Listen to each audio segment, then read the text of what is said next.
2. Hello and welcome, everybody, to the H3 Podcast. Today's episode is sponsored by Honey and ExpressVPN. Today, I am joined by Mick West, video game developer turned skeptical scientist. Is that right? Right, yes. Turned skeptical scientist and debunker. Debunker. That's the word I like to use. Author of Escaping the Rabbit Hole, How to Debunk Conspiracy Theories Using Facts, Logic, and Respect, which is available on Amazon. And host of Tales from the Rabbit Hole podcast.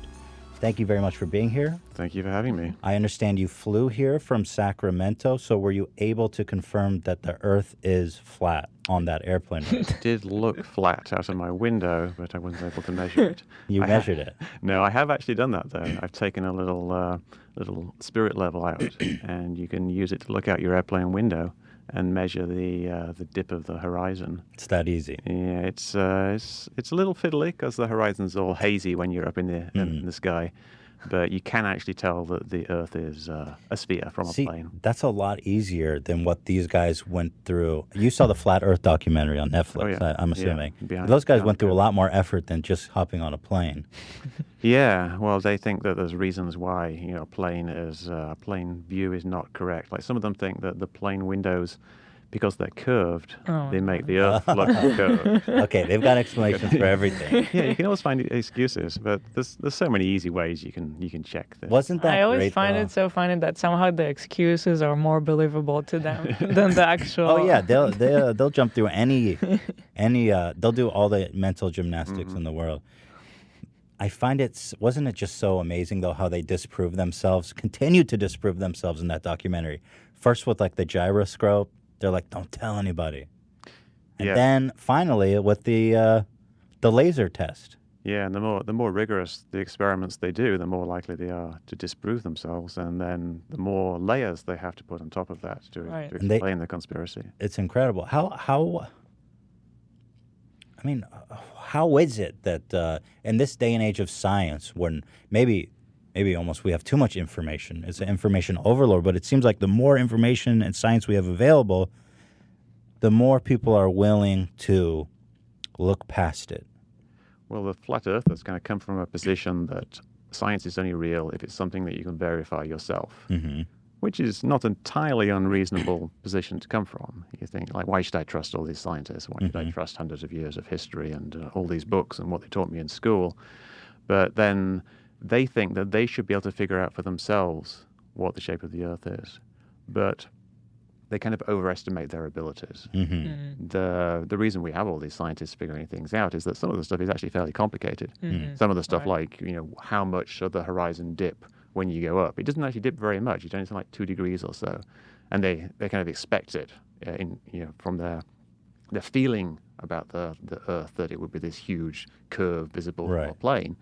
But if you do the math, which a lot of them don't do, then you can see it's not very much. So they don't trust scientists. They trust themselves, but they're not really able to follow through on it. Interesting. And well, let me ask you this first before we get too deep into this. What you've committed your life to so far? I mean, you were a successful video game developer. I was. You retired, and you became a debunker. So why is this something that's so important to you? Initially, I wouldn't say it was super important to me. It was just something I did for fun. I really enjoyed doing it. I like investigating stuff, looking into stuff, and I was always really into like ghosts and UFOs and stuff when I was a kid, and even into my teens. And you were a believer at one point. Yeah, I wouldn't say I was a believer, but I just found the whole subject really fascinating. Things like spontaneous human combustion. And it's like these mysteries. How do they actually happen? And just when I got older, I started getting into the science. And I started reading lots of popular science books. And that's really the combination of those two things kind of led to my interest in essentially, debunking conspiracy theories. You can figure out why spontaneous human combustion actually happens and why they find, bodies burnt in rooms. And you can figure out what people are seeing when they're seeing UFOs. Like I do a lot of UFO video analysis and things like that. So I just really enjoy figuring stuff out. But I do feel like it's become an important thing to do. Because I think false conspiracy theories can actually hurt people, and they're bad bad for society, bad for everybody. Everybody's like, acting on the basis of these things that are false. Right. Then it's not good. So I feel I'm doing some good, and I'm also helping individual people who get stuck down the rabbit hole. Have you found that you've actually been able to bring people out of the rabbit hole? Because I know it seems like, I mean, you can see from the documentary, people are willing to delude themselves pretty much to a never-ending degree. Yeah, definitely. And yes, you can bring people out of the rabbit hole. And there's been people that I've talked to in the past who are now no longer down the rabbit hole, and they say in part that's because of because you talked to me or because you showed me this information. But for everybody, it's usually quite a long journey. You talk to a friend who believes in some conspiracy theory like chemtrails or 9/11 being an inside job or a controlled demolition, and even if you show them a few things, show them where they're wrong, they're not going to like flip their opinion straight away. Yeah. And they might not even do it like in the next few months. And it can some people it can take years. There's a guy in the book that I interviewed, and for him it was many years between him falling for the chemtrail conspiracy theory and then eventually figuring out that it was wrong. So I'd say that there certainly is hope for everybody, no matter how far gone they seem, because some of these people were really totally all the way down the rabbit hole. They were believing in like aliens, shapeshifters, and things like that. It's like, yeah. I mean, by the way, you can, if you speak directly into the mic, that's helpful. You can move it so you kind of like, Right. yeah, you can angle it. Right. I find that it's almost like when people get this kind of paranoid thinking, it's like you mostly will buy one. If you buy one, you buy more than one. Yeah. It's kind of a paranoid thinking.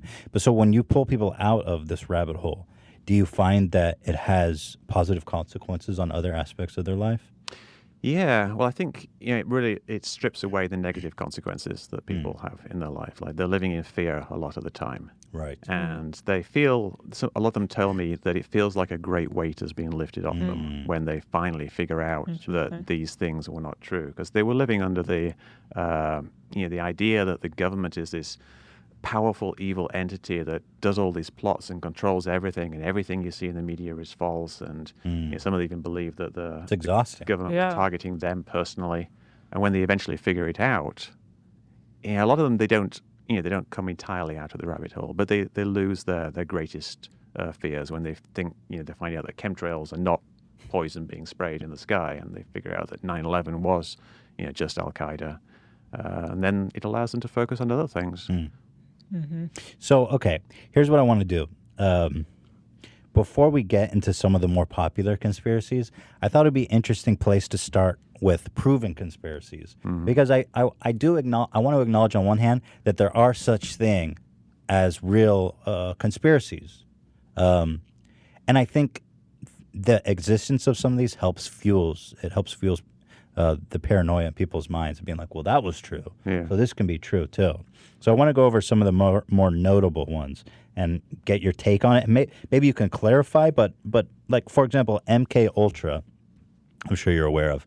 The CIA was testing LSD on unknown participants to see if they could make Soviet spies defect against their will, or if the Soviets could do that to CIA agents who were captured. That was the goal. Yeah.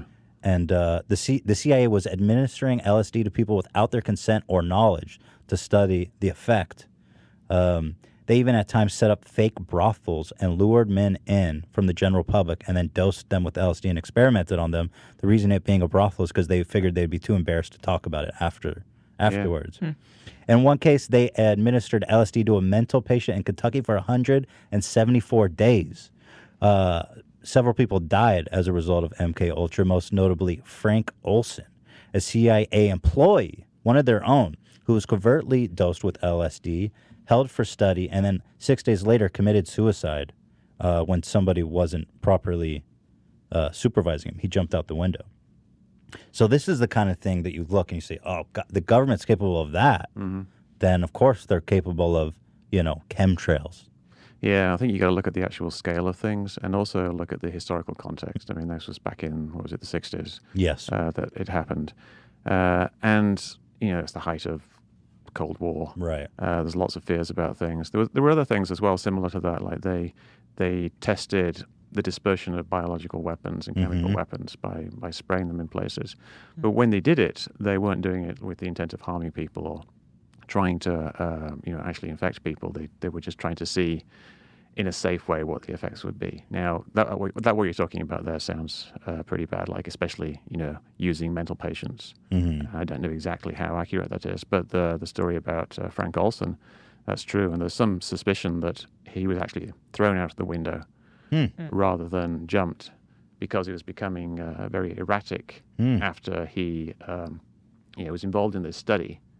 And he kind of knew afterwards what had happened, but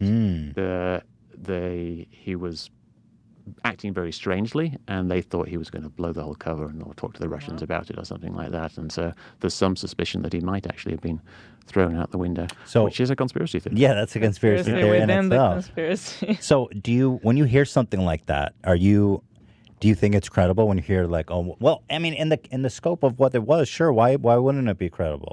Well, you got to think these were criminals.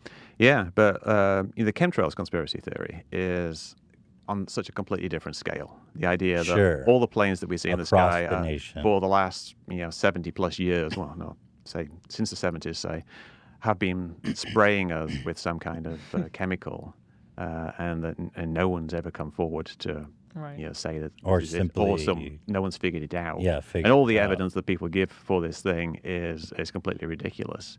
Like the fact that the CIA did bad things in the 60s and 70s, everybody knows that. The CIA was like almost like a rogue organization, and they did a lot of bad things. They did false flag operations in foreign countries. So yes, we know they did these things, but compare like with like. Don't just say like they dosed some people. That means they're dosing people now. They did some controlled experiments that were like very limited in scope on a small number of people, most of whom were actually volunteers. And then they did some stuff that was very immoral and didn't pass the clinical test standards. But it's a completely different thing from everybody in the United States is being sprayed with something poisonous. Yeah, I see what you're saying. I mean, obviously, that was a small-scale thing. Did the CIA come forward with that information, or was that something that was unveiled through investigative work? The MK Ultra, they had House hearings on it that kind of forced them to release the information. I think there's just been a big info dump of documents being released, FOIA documents, on a site called the Black Vault. The guy just got like thousands of pages of documents today. Like all the stuff on MK Ultra. I just saw a tweet this morning. So it's going to be interesting. To see if anything new comes out. Right. But I wanted to follow up just to kind of show like kind of what the government is capable of doing in a case like this. After he committed suicide or was murdered, possibly, the U.S. government first described it as a suicide, then as a misadventure. So they're removing the blame from themselves, in effect, and nobody really knows. Another one that was just absolutely insane, I think you alluded to, was radiation testing on the U.S. public during the Cold War, which is like, for example, in San Francisco, they would pepper in radioactive activity into the rolling fog. Yeah, I'm not sure if that was actually radioactive, though. There's a thing called zinc cadmium sulfate. Yes. Is the thing they use, which isn't really radioactive. It's fluorescent, which means, if you shine an infrared light on it, an ultraviolet light on it, it will glow. So it's a thing that you can track very easily. And the reason they used it wasn't to see how well radioactive stuff spread. It was to see how well powder spread. Because they figured, the Russians or whoever would be like, spraying stuff into the air. How much of San Francisco or whatever would it actually get through? And to do that, they needed something that they could detect very easily. So they used this ZCS, zinc cadmium sulfate, which they thought was perfectly safe at the time. It's not like some strange radioactive stuff. It's just stuff that glows in the dark when you shine a light on it. So they could detect it very easily. I don't know whether you had like a little detector of glowing specks or something, but that's why they used that. I see. So they thought it was safe, but it wasn't. Because I had I had read that there was cases of known cancer as a result. No, the thing about, people say there were cases of cancer from things. You can always find some kind of correlation between any one thing and cancer. Like if you live near power lines, people will say you can find a correlation between living near power lines. There's always going to be like hotspots here and there. There's always going to be some people who attribute their cancer to something. There's no real proven correlation between this release of zinc cadmium sulfate and that. And it's something it's pretty safe. I mean, you wouldn't want to be eating teaspoons of it, but a little bit of it sprayed in the air probably wasn't going to hurt anybody. I think they likened it to like the effects of 1 secondhand smoke, like being in a room with somebody whilst they smoked a cigarette, or like less than that, like a fraction of that. Here's a big one that we all take for granted, the NSA surveillance. The scope of that before it was leaked was something that none of us could have ever imagined what was taking place. So I think the existence of that is probably fuel to the fire of a lot of conspiracy theorists that the U.S. government is spying on citizens of pretty much of all level of detail. In fact, this is one of my favorite anecdotes that Snowden revealed. He says, in the course of their daily work, they stumbled across something that was completely unrelated to the work. For example, an intimate nude photo of someone in a sexually compromising situation, but they're extremely attractive. He said, what do? They turn around in their chair and show it to their coworker, and their coworker would say, hey, that's great, send it to Bill down the way. They considered it perks of their job. Yeah, that's terrible as well. It's the NSA, the government spying on American citizens, like they do as much as they can get away with. Sure. They want to have as much information as they can. They're constrained by the law, but they're also constrained by how much the law is enforced. Like they're supposed to get FISA warrants for people, but they can have sealed warrants. A lot of the stuff that was revealed was stuff like the metadata for phone calls. Like they would record every single phone call you made, not necessarily record the actual voice, but they do have the capability of recording all the voice and looking at it later, which is something that they're arguing that they can use that to get around the laws against recording, because if no one listens to it, it's just a temporary buffer essentially. Then so I wouldn't trust the NSA. Oh yeah, I don't trust the government. I mean, I don't think people should trust the government. Interesting. And I think that when you hear about things like that and the Snowden's revelations, that's something that we need to look at, and we need to have checks and balances in place, and we need to actually work to try to stop things like that happening.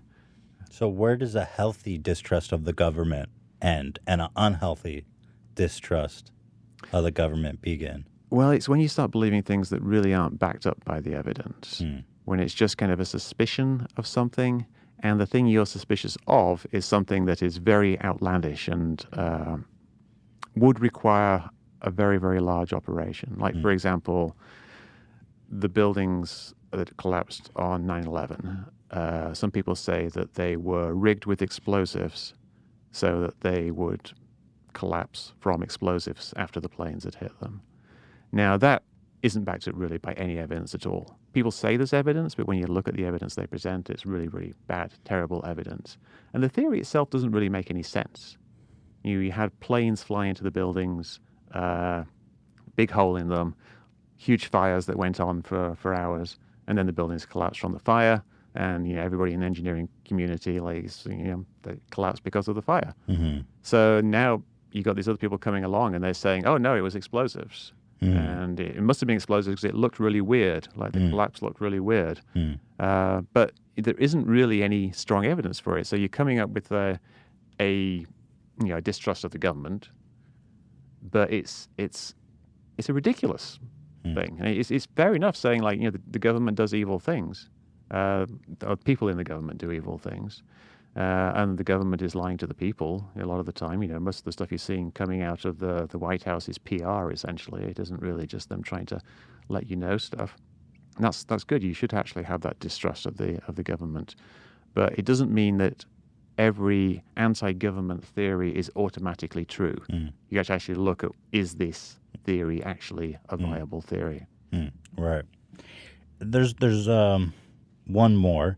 You know, this one, I think a lot of people hold this to be true. I certainly did, but when I started looking into it, it seems that reports of it are very contested, that the CIA was trafficking crack and cocaine in the 80s to help fund some of their campaigns, and they were largely responsible for the crack epidemic in black neighborhoods. Yeah, that's kind of a multi-layered one, really. Like the people, they said they were selling drugs for guns, or drugs for whatever they were doing to finance their operations.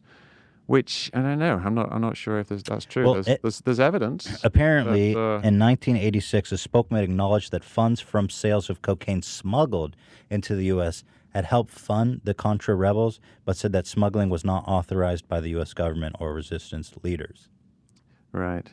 Yeah, I'm not really familiar with that one, so I couldn't tell you. Okay. But then there's the broader conspiracy there that they deliberately sold crack in black neighborhoods to, keep impoverish them. Yeah. Yeah, just keep black people poor, essentially, which is, obviously a pretty serious, pretty outrageous conspiracy theory. Yeah. And I don't know if there's any real evidence behind that. They would sell it in neighborhoods where crack had been sold before, I would imagine. Yeah, but, sure. I don't know if they had any kind of conscious pushing it into certain neighborhoods. Well, let me ask you this. Are there any proven, confirmed conspiracy theories that are favorites of yours that come to mind? Well, there's very obvious conspiracy theories that are true, conspiracies that were true, like Richard Nixon lying about Watergate. Right. We all know what happened now. We in great detail. We know exactly what happened. Right. But at the time he was denying it, and half the country thought that he wasn't lying. If they did surveys at the time, do you trust Nixon on the Watergate issue? And they believed him, and that turned out to be the conspiracy there was true. But I think there's a huge range of conspiracies that happen all the time. We live in a country, we're in a world where there's a lot of corruption. There's a lot of corruption, and there's a lot of graft. There's a lot of you pat my back, I'll pat yours. I'll do something for you, you do something for me, favors. People conspire to do things. And the one I always come back to is just simply politicians doing things for industry, essentially the military-industrial complex. That we have the government makes regulations, industry doesn't like regulations or will prefer certain regulations, so industry lobbies the government to try to get the regulations a certain way. They don't just lobby, though. They give campaign contributions to politicians. They give gifts to politicians. And at some point, it kind of steps over the line from giving these gifts to actual, essentially, bribery. And people are being convicted for this. It's not really, a conspiracy theory that it happens. We don't know exactly who's doing it until they get caught. But we know that this is actually happening. We know that industry is essentially buying Congress to make favorable regulations for them. And that's the type of very serious conspiracy that I think that people would be much better off focusing on. I mean, That's right, true. yeah. I mean, the consequence of that is as big as anything else that people are paranoid about, Yeah, and another of my favorites along those lines is the prison industrial complex. Prisons, for-profit prisons, they're trying to make money. Yeah, that's And so they will lobby the government for regulations and laws that will make them more money, which means they do things like trying to increase mandatory minimum sentences. And so they're essentially bribing politicians to boost the laws, boost the sentencing laws, so people will have to spend more time in jail for essentially harmless offenses. A lot of them are just weed drug smoking, offenses. Weed. Nonviolent. Yeah. Yeah, that's another great one, I think. Yeah, the fact that prison is related with profit just seems so wrong. There's more prisoners in the United States than any other country, including China with billions of people. Or the stat is per capita. I think 1% of the U.S. population is in prison. Is that right? Yes. Or about? Yes, it is about. I mean, that's staggering. 3 million people. That is absolutely in staggering. Prison. And it's just this kind of constant thing, and it really, it took off with the war on drugs. So a lot of these people are just essentially drug offenders, but then they don't really have a very good support system. So you get them going to jail and they're coming out, and then they get some other petty offense, and now they're in the 3 strikes system, so they go back for another 20 years or something. So. Meanwhile, the opioids are being prescribed to everyone, so the real war on drugs. I mean, that's another not conspiracy, even... right? By pharmaceutical companies to get people addicted to drugs. Yeah. Is it a conspiracy theory? It's not really a conspiracy theory. It's just a fact. They're trying to sell their drugs. And they want people to get them. So it's up to the government, right, to regulate them, and it's them to sell as much drugs as possible. Yeah, if you see a commercial on TV, that essentially is this drug company trying to persuade you that you need their drug. Right. So many drug commercials too, isn't it just terrifying? Yeah, and it really should be just, your doctor should tell you if you actually need it, not you saying, hey, doctor, I got to have this drug. They go, talk to your doctor about this new drug. Yeah. And is the doctor, I mean, how corrupt is the doctor profession where you can come to them and say, I saw this commercial and I want to try this drug. And the doctor is more persuaded by that than what you may actually need. Yeah. It's a messed up system. And I think in other countries, they don't allow adverts like that. I mean, coming from Israel, I remember being really shocked when I saw the commercial break and how much of it was for drugs. Daytime telly, it's like 50%. Like in Israel, I think all you would see is kind of like Advil, something for headache. Over the counter kind of stuff. Yeah. Well, that's a great point you bring up. I think it's something that a lot of people should bear in mind is like, you can spend all day thinking about chemtrails and anti-vax and 9/11, but ultimately you have 1% of the population in prison. You've got incredible amounts of corruption in our government, and that's more harmful than even if their conspiracies were true. I feel like that's inflicting more harm on the populace. Yeah, to a large degree, yeah. I mean, if you think about 9/11, sure, if 9/11 was true that it was a conspiracy by the U.S. government, obviously that would be a huge, terrible thing. But it's not actually affecting that many people right now. It's something that happened and was used for propaganda purposes. I think it was just as it appears to be, and it's not an actual conspiracy by the government. But if it was, how is your activism in 9/11 going to help? Help the world. It won't really affect anything. But we're coming up on we take a break at 30 minutes, and now I want to get into these kind of what I call contested conspiracy theories, the juicy ones, and we can talk about the details of those. Bob Lazar, who was really amplified big time. Joe Rogan had him on his podcast. He had 7.6 million views, largely persuasive of people who watch that. I want to talk about Epstein. That's just, I mean, even someone like me, who is very not prone to conspiratorial thinking, is the Epstein thing. It makes you wonder, right? I mean, sure. So let's get into all that. We're going to take a quick commercial break. You guys know how it is. We'll be right back with Mick West. Stay tuned. Ela, if you're shopping online without Honey, then you are literally losing hundreds of dollars every month in savings. And I don't want to see you do that because, frankly, we share bank accounts. We share money. And, Ela, if you're not using Honey, you're losing me money. Ultimately, I want to share that insight with you guys. What is Honey? Honey is a plugin that shops while you shop for the best coupon available. So let's say, I'm on Best Buy and I want to buy a computer. Well, what's going to happen at checkout is Honey's going to scan the internet for all the best codes available and apply the one automatically that's going to get you the biggest discount. It's free. It's easy to install in 2 clicks. And it's basically like your old cheap dad who sits by the fire every night clipping coupons, not paying attention to you, more focused on saving that $20 than giving you a proper upbringing. It's like that, except you're not neglected as a child, and you don't have to live with the shame of actually sitting and clipping coupons. It's Honey. Here, for example, Elo bought some tools for Teddy Fresh for designing Pantone books. We literally saved $758. It was super expensive, these books. It cost $7,580. And with Honey, they were able to find a coupon that saved us $750. Are you kidding me? But that's not the only time. Honey continues to save me money, continues to impress me. It's so easy to install The average honey user saves $126 a year. That's like 126 freaking tacos, dude. That's like 1,000 bubble gums. There's no reason at all not to try honey. It's free. It's so easy to install in just 2 clicks. You're going to save money.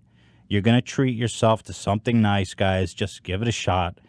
Join for free at joinhoney.com/H3. That's joinhoney.com/H3. Get it popping. Get it rolling. Start saving and forget about it. If you believe you're not being snooped on or that nobody cares about your online data, well, I'm sorry to disappoint you, but you're wrong. Because you listen to my show, you're clearly smart enough to understand that your privacy is under attack. Hackers, government, ad companies, and ISPCs are all gobbling up your data. Like all of it. That's why I recommend getting the software that I trust to protect my online activity. ExpressVPN. Can we get like flames when I say that? I'm lightning. Their apps use powerful encryption to secure your data. ExpressVPN runs in the background of your computer or phone. And then you use the internet just like you normally would. You download the app, click to connect, and voila, you're protected. I never go online without ExpressVPN, and you shouldn't either.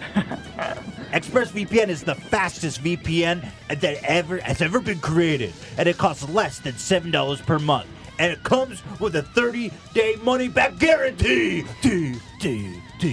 ExpressVPN uses new cutting-edge technology called Trusted Server to make sure there's no logs of what you do online. It's time to stop hackers, Big Brother, the internet companies from gobbling up your data. Take back your online privacy like I did with ExpressVPN. Right now, protect your online activity today and find out how you could get 3 months for free at expressvpn.com/H3. That's expressvpn.com/H3 for 3 months free with a 1-year package. Visit expressvpn.com/H3 to learn more.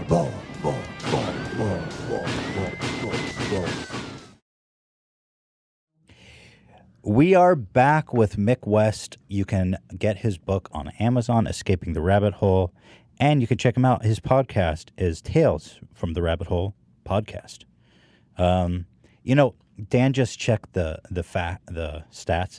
There are more people in prison in America than the entire rest of the world combined. Yeah, it's pretty amazing. Wow. And we have like a quarter of the population of China. Right. So. That is so India, insane. China. I mean, that's what do you say about that? I mean, what are we talking? Sometimes I hear stuff like that, and I'm like, why are we talking about chemtrails? Right. There's more people in prison in America than the rest of the world combined. There's 3 million people whose lives have been ruined. A lot of them through their own fault, obviously, but a lot of those people who are in prison, they don't need to be there. Yeah. I think of I think back on my own life. I'm like, if many of us, almost all of us could, in the right place and time or the wrong place and time, be one of those people. I've done stupid things and I've walked around breaking the law, and it could have happened to any of us in the wrong place in the wrong time. So, well, regardless of that, let's go on to the juicy stuff, shall we? All right. So my first question for you is, can fire melt steel beams? No, it can't. It can't melt steel beams. So they're right. It can soften them enough to let them bend. Like if there was a fire in a room and there's a steel beam on the roof, usually what will happen is the steel beam will sag down. And that, if you have enough of a fire and enough of the structure is compromised, especially in something like the World Trade Center, where the structure on one floor is supporting the structure of everything above it. So if you weaken that structure, you've got this huge weight pressing down on these beams and these columns, and enough of them bend, then you're going to eventually get a collapse. That's what the commission found, and it seems like such a great explanation too for like what you saw, the way that the building collapsed. It seems to really explain what happened, yet it's not enough. Yeah, well, it's because it's actually quite complicated what happened. Like we're talking about the fire melting steel beams, and people say, why did the entire building collapse if the fire was only at the top? You know, the building below wasn't damaged at all; it was completely undamaged. So what's the explanation for that? And the thing is, the NIST, who did the actual investigation into it, they never really addressed that. They never really addressed in depth why the buildings fell as quickly as they did. What they did say was as soon as the building started to collapse, there was no way of stopping it, and it just fell through itself, basically. But because they didn't do a detailed explanation of that, that's allowed people to come up with conspiracy theories, and they will say, you know, that there had to be some other mechanism on top of the fire to cause this collapse, because they don't understand how it actually collapsed, because it's quite complicated. So you're saying they note that the commission didn't fully understand how it happened, or the conspiracy theorists don't understand? No, the commission, from their perspective, it wasn't the commission. That 9/11 commission was actually investigated, like the hijackings and things like that, not so much the collapses. It was the NIST report that did the investigation. The National Institute of Science, Standards and Technology, or Science and Technology, anyway.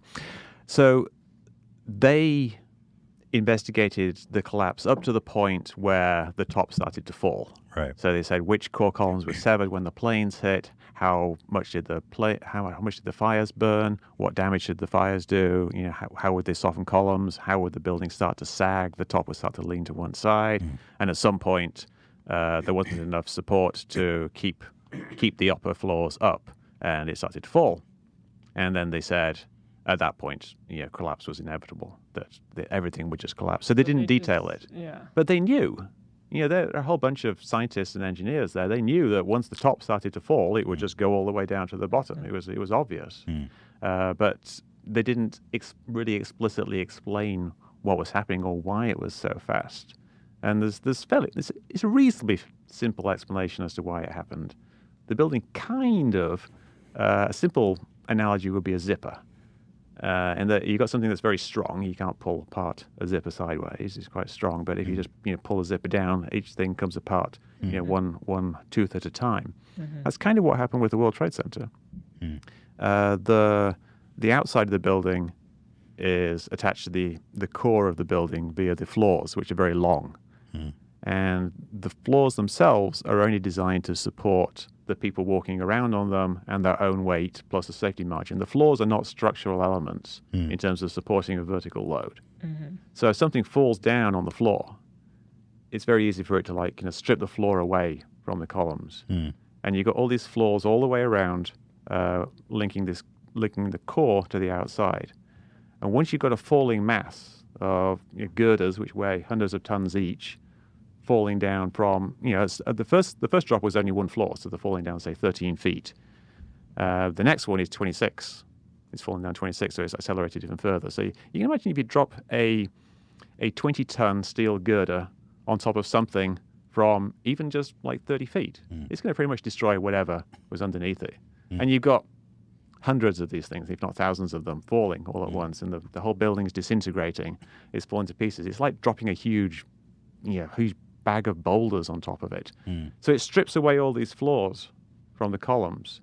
The columns are unsupported. You see the walls, the exterior walls kind of peeling away, almost like a banana peeling away, and these sections falling off. It's because they're not attached to the core anymore, and they've got this huge mass inside. The core itself is a lot stronger than the exterior walls. It's got these very thick columns. Some of them had like 2-inch thick steel up there and 4 inches thick at the bottom.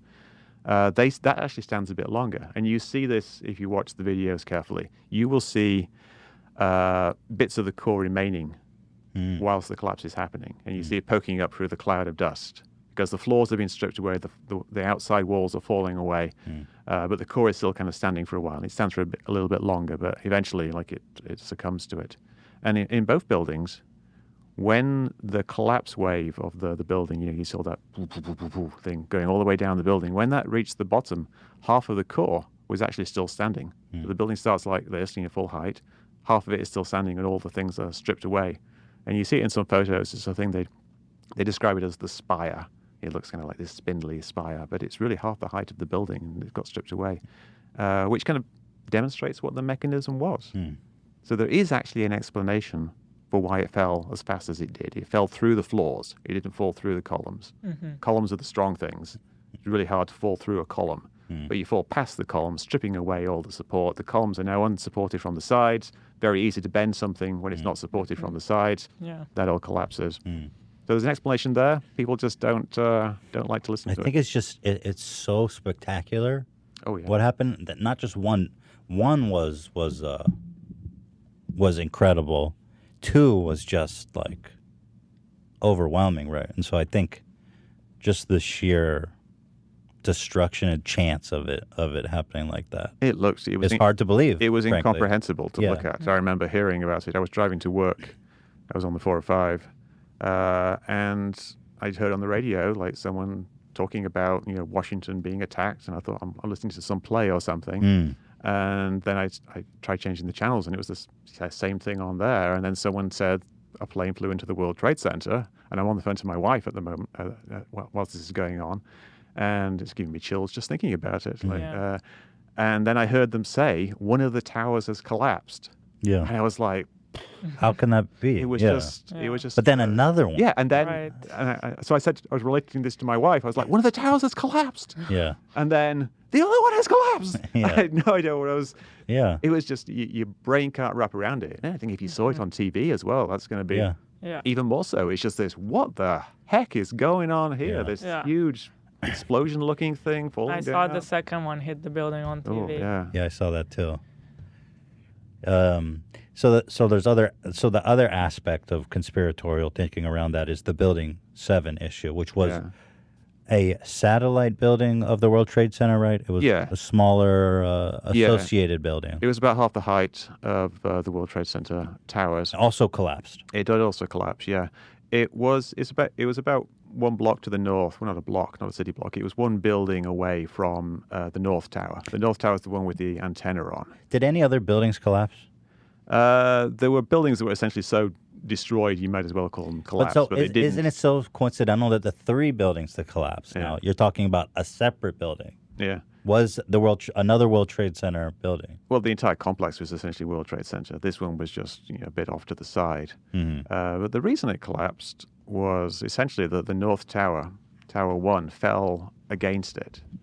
You had this tower, this 1,300-foot tower. And you just, I think, like 600 feet away, you've got the World Trade Center 7, Building 7. And the entire south face of that building is facing the World Trade Center, which is just like a few hundred feet away. And then there's this enormous collapse with like stuff going everywhere, huge clouds of debris, and there's girders flying off. And a lot of that hit the World Trade Center 7. And it damaged it quite a bit. There was actually like a large chunk taken out of one corner, the southwest corner, and then there was like what looked like a whole line, perhaps one whole column had been destroyed. It's hard to tell with the smoke on that side. Loads and loads of damage to the windows. So it was very easy for fires to get started. There's burning debris coming down, fires that get started throughout the building. Several floors were on fire, at least like 4 or 5 floors were fully engulfed in fire all the way across. Other floors had various fires here and there. You look at the south side of the building. A lot of the times, the conspiracy theorists will just show you the north side of the building, because most of the people at that time were on the north, looking south, because that's where the safe area was. People went north on the island, so they show you the south side, the north side of the building, which looks relatively undamaged. Right. But the south side is completely engulfed in smoke. You can't tell how much fire there is, but there's smoke everywhere, and you can see damage. You can see this huge gouge that has been taken out of the corner. And the fires basically were unfought for many hours. Right. I had heard that firefighters were in Building 7, but they were actually had decided of an act of triage to abandon Building 7 and just let it burn so that they could focus on the main towers. Yeah, and there were reports throughout the day that people thought it was going to collapse. And people thought that because they could hear the building shifting, right? And some people said they saw like a bulge in the side of the building, and then there's one famous clip of a firefighter saying it's going to collapse. There's no way it couldn't collapse. So you have all that, but then it's like you just see one dude on the street like you remember Loose Change? That was like I remember I was in high school watching that, and it was almost like the cool. It was like kind of hip to be a 9/11 conspiracy theorist, because you were just. It made you feel kind of like inside and cool and intelligent but what this documentary shows, and a lot of what you see, is some guy on the street near the tower saying like, "Oh, it sounded like a demolition," or "I saw a demolition," or a couple of first-hand accounts. But that versus all of the official data and the footage and the accounts, and that's it. That's all it takes. It does, yeah. People. The thing is, it didn't sound like a demolition. It didn't look like a demolition for a start. The Twin Towers being destroyed from the top down. Right. There's no demolition using explosives that does that. They would trigger it at the bottom. They would do it at the bottom, yeah. And then it would start from the bottom. Yeah, and the World Trade Center 7, that looks more like a demolition, and it comes fairly straight down.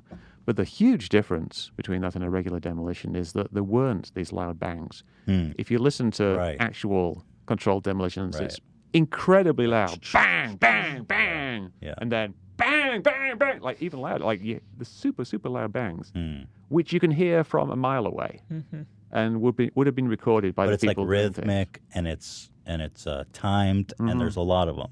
Yeah. Or they can do it with one at once, but they generally don't. But if there was just one, it would be an enormously loud bang. So you don't hear that. So saying it's like a controlled demolition, it superficially looks like one. The building comes down. But people who demolish buildings use the same principle of physics. Yeah, they use gravity to have the building destroy itself under gravity. Right, exactly.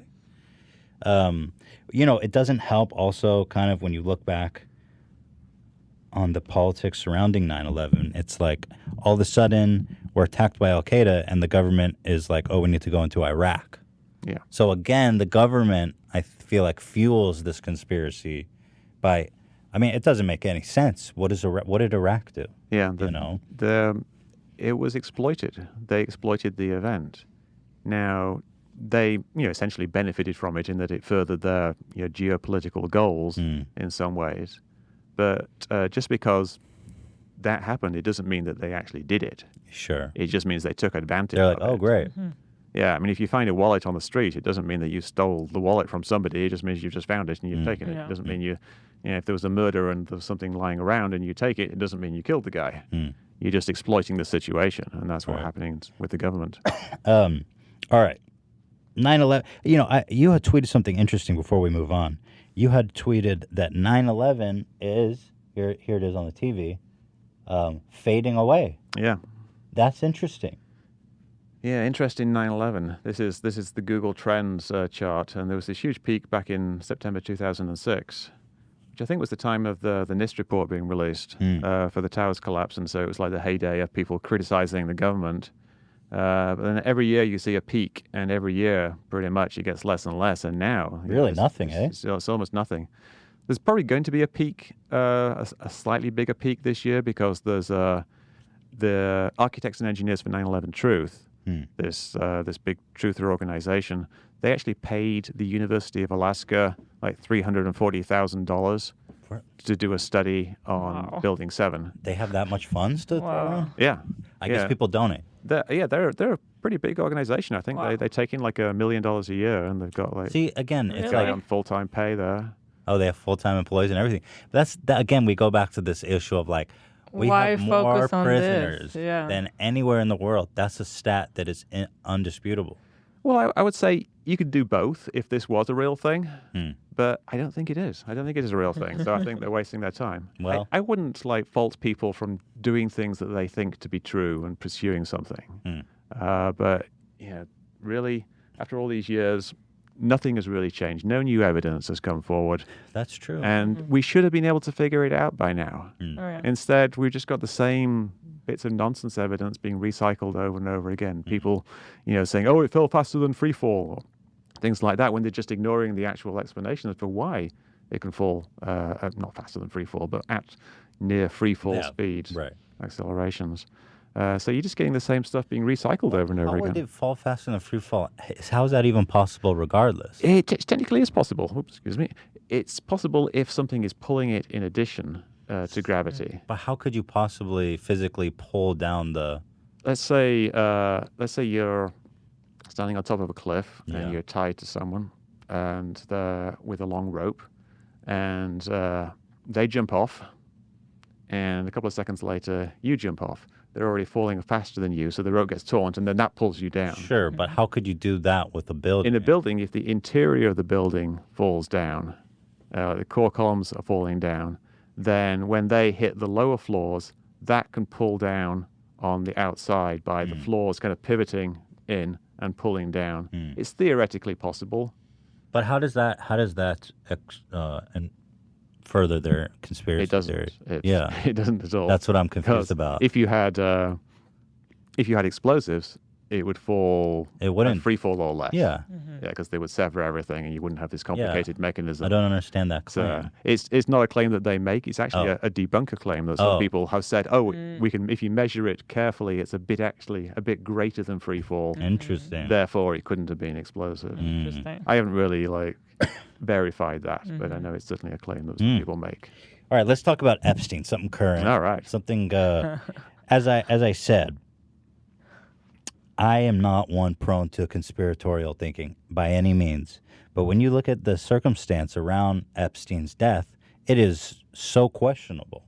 And I'll preface it with this. There's a Rasmussen poll conducted in August found that 29% of American adults believe Epstein actually committed suicide, while 42% believe he was murdered to prevent him from testifying against powerful people with whom he associated, and 29% were undecided.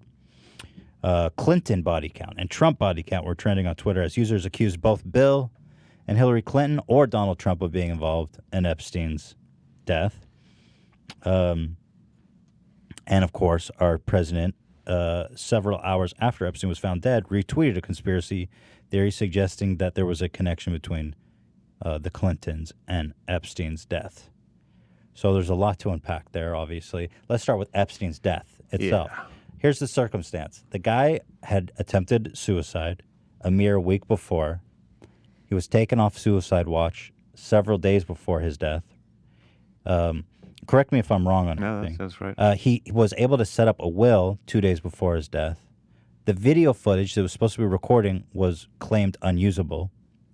The guards who were supposed to be watching him were apparently, they were supposed to be checking on him on an hourly basis, did not check on him for several hours during the period of his death. And I mean, he's one of probably the most precious felon in the American justice system, or not felon, but suspect in the American justice system. And yet, despite all of that, he was able to die. Yeah. Whether by suicide or murder, foul play, we don't know. Well, they claim suicide. So how? I mean, okay, to someone who's not conspiratorial minded, how does all that stuff add up? I mean, what's your take on that? I think, what I like to do when you're presented with something like this is not have to go for one explanation or the other. Like say, I believe this or I believe this. Instead, I like to make a list of the possible things that might have happened and then say how likely I think they are. I call it Occamic ranking, like Occam's razor. So you use Occam's razor, but you keep everything in a list. And so you think, what's the most plausible thing? What's the next most plausible thing? And, what evidence would be needed for this? So I think, I would put the possibility that there was some conspiracy going on behind his death as being a plausible thing. I think the most likely thing is that he just killed himself. And I think that what we are seeing with all the things you just mentioned, like the guards, not checking on him, the video not working, there was records falsified. The guards said they went and checked on him, but they didn't, and they just falsified the records. And all of that just kind of shines a light on the crappy state of the federal prison system. The federal prisons are very overcrowded. They're very understaffed. the people who are staffing them are often unqualified. They sometimes even have to have people like janitors and technicians do some of the rounds because they have so few people working there. They had reported that some of the people watching him were like not officers. Yeah, right? Exactly. Yeah. Yeah. So they have like janitors like just doing it because they need someone Checking on them to do something. It's a menial task, and in the federal prison system, the rate of suicides has doubled, more than doubled in the last 8 years, because there's been this downward trajectory in the quality of care, essentially, in the federal prison system, and overcrowding and lack of staffing. I think there's something like 2,000 vacancies for corrections officers. You're comparing Epstein's situation to a normal prisoner, whereas he was a suicide risk and he was someone that was greatly important to the Justice Department. Yeah, well, obviously no one made a big deal about saying he should be put on suicide watch permanently. Mm-hmm. So should that have been done? Yeah, in hindsight, obviously, yes. Is that part of the conspiracy? Well, there's kind of the various levels of the conspiracy. The simple conspiracy is that someone snuck in there and murdered him and turned the cameras off. And then there's a conspiracy that they just knew he was suicidal, and so they just encouraged whoever to take him off suicide watch. They gave him the means to do it himself. But he requested to be taken off suicide watch through his lawyers. Yeah, and his lawyers should have his best interests at heart, I imagine. Like he's essentially was a psychopath. He was a person who could manipulate people very easily. So he was able to make the prison psychiatrist think that he wasn't going to kill himself. He was probably being all happy and positive and looking forward to the trial and things like that.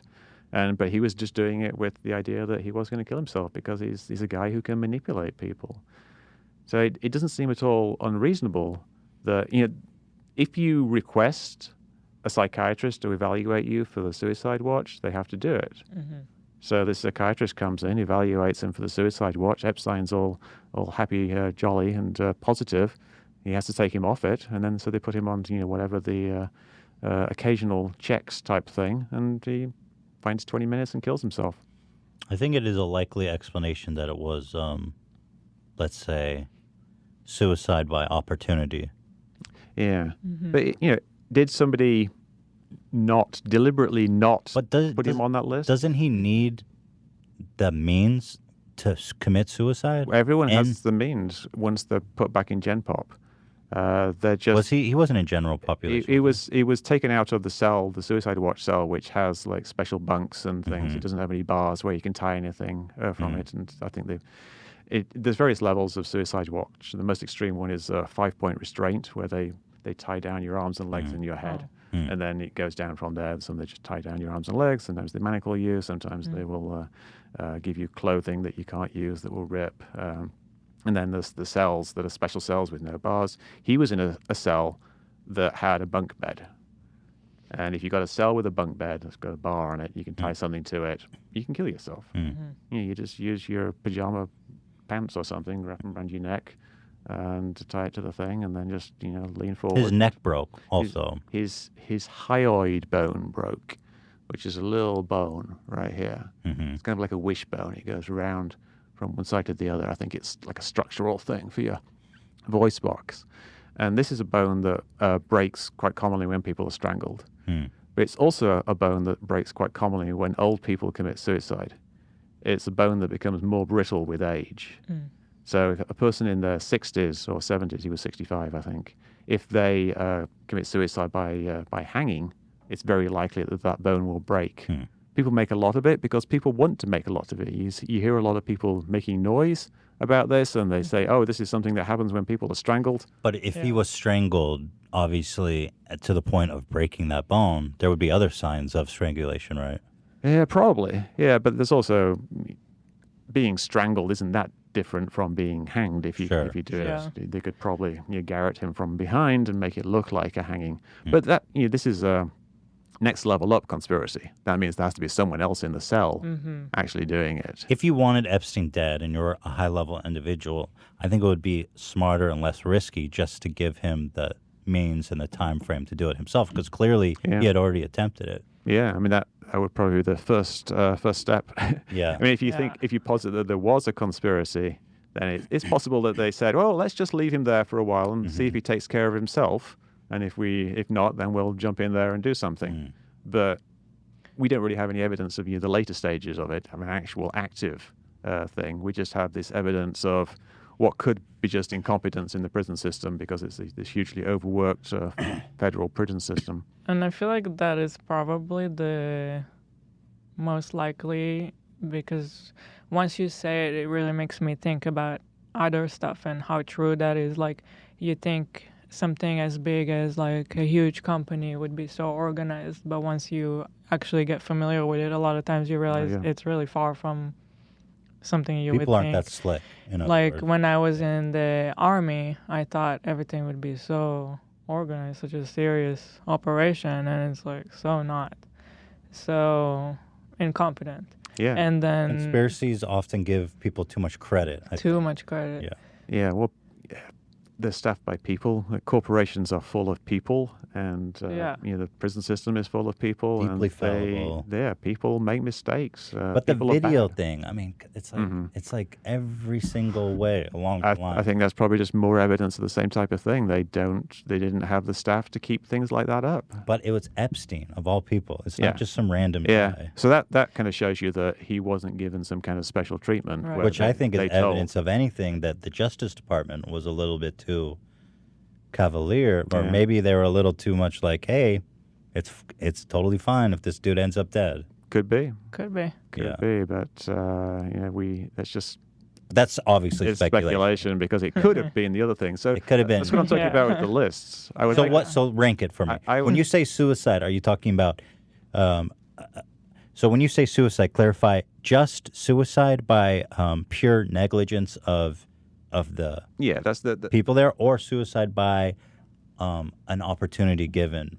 I would rank just regular suicide as the first thing.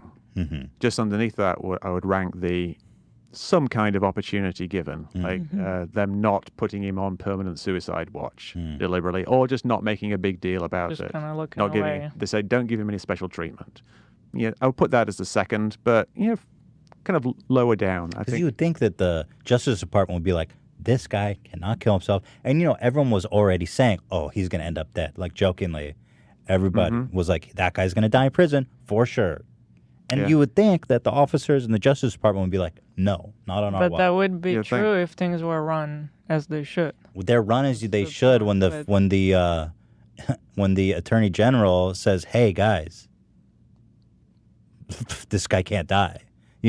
The whole Justice Department can be in disarray, but once the Attorney General specifically calls up your prison and says, this guy stays alive, he stays alive. So because he didn't do that, is that a conspiracy of omission? Did he deliberately not do it, or did they just never think Certainly about it? at the very worst, it's such extreme negligence that I almost... Well,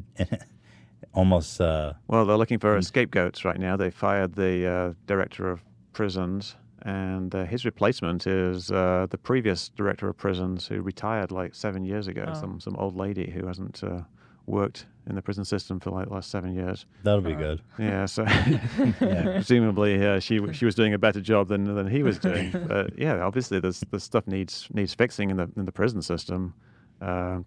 But is that the only factor? So you say prison by negligence, or suicide by negligence. Yeah, just regular suicide, and just the system failed him. And then number two would be suicide by opportunity. Number two would be like somebody helped the system fail him. Yeah, they knew that which would be conspiratorial. Yeah, but it's pushing, and then you kind of got various levels of that. How much did they help? Did if you get to an actual conspiracy of someone doing something positive, then they would say like the guards should not be in his cell at this time. Right. And then you've got like the super conspiracies of him being killed by someone sneaking into his cell. And then you've got the super duper conspiracies he's still alive and that he never died at all, and they spirited him away and he lives just so he could Saudi Arabia. That's the one. That one is so ridiculous. Like that these people who apparently shared in his escapades with him cared enough. Like this is a group they of already prepared a double body. These are psychopaths. Looks like him. Yeah.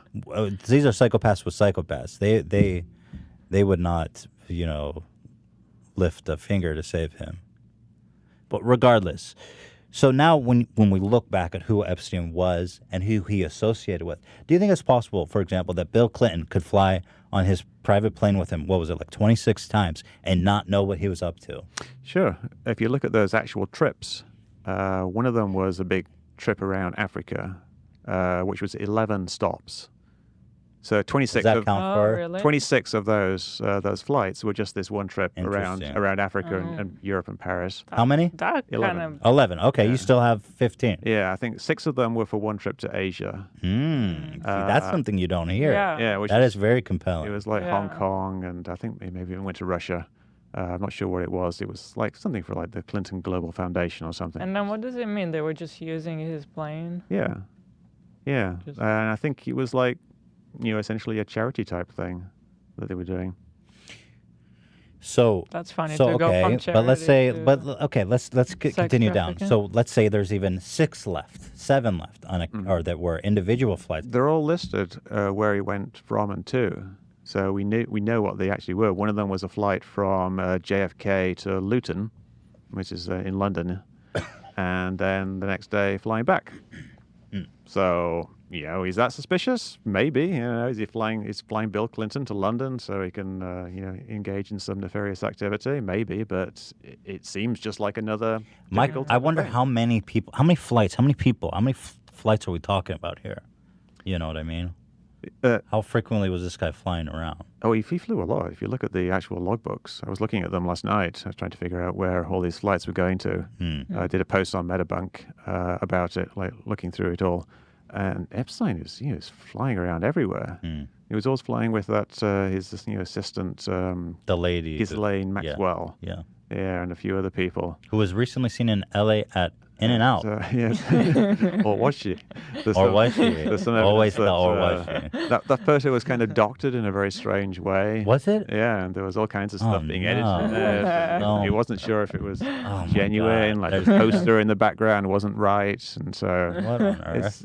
we couldn't figure it out. Everybody at Metabunk was looking at this thing and trying to figure out, is this where it is obviously that in and out, but How do you feel when you get turned into the conspiracy theorist? That frequently must happen in your line of work. I don't really get turned into a conspiracy theorist, but I try to figure stuff out. Right. So I see something that's weird, and I think, how can this possibly be? How can this thing be explained? How what's much the real?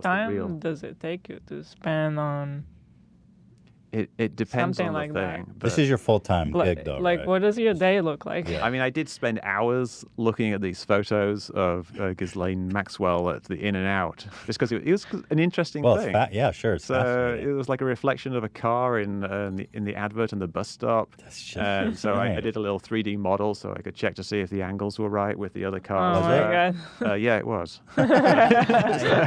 Sometimes it doesn't work out. Yeah, but you eliminate one possibility and it brings you closer to the truth. Yeah. And it really wasn't very important. I mean, that's just It's that fun. poster was just a PR thing on her part. But there's other stuff. She was reading some book about CIA agents. Yeah, it's almost like trying to send a message or Yeah. something, like because it was a photo shoot that was staged by her and her, I think, a publicist friend or a realtor friend or something, and she probably picked which book.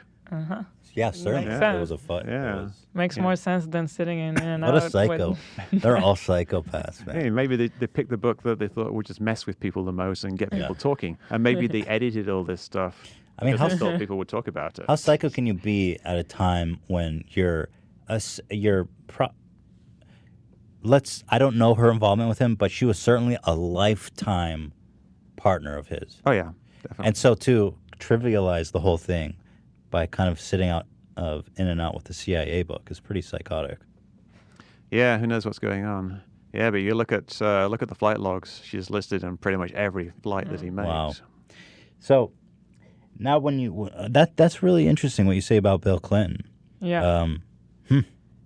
They certainly omit that. How don't is they? it that even on the news they never would mention I've never heard it that broken down like that. 27 flights could actually mean like 3 trips? Yeah, it's six trips, I think, in total. That's incredible. That is such That's a a big big difference. difference the than banal saying trips 26. as well. They're just him doing his Clinton Global Initiative. Wow, junket. that's type stuff. That's incredible. So there you go. I mean, the way that information is presented makes all the difference. Yeah, and some people present, he flew on the Lolita Express 26 times. Yeah. And then that Wow. becomes, he flew on the Lolita Express to the private island. Which Right. he never did. And he never did. There's no evidence he ever went there. Wow. There's one of the girls, now a woman, says that she saw him, like 15 years ago there or something like that. So he has actually been, someone has actually said that he was there, but there's no actual real evidence other than that he went there. Certainly not the flights. Mm-hmm.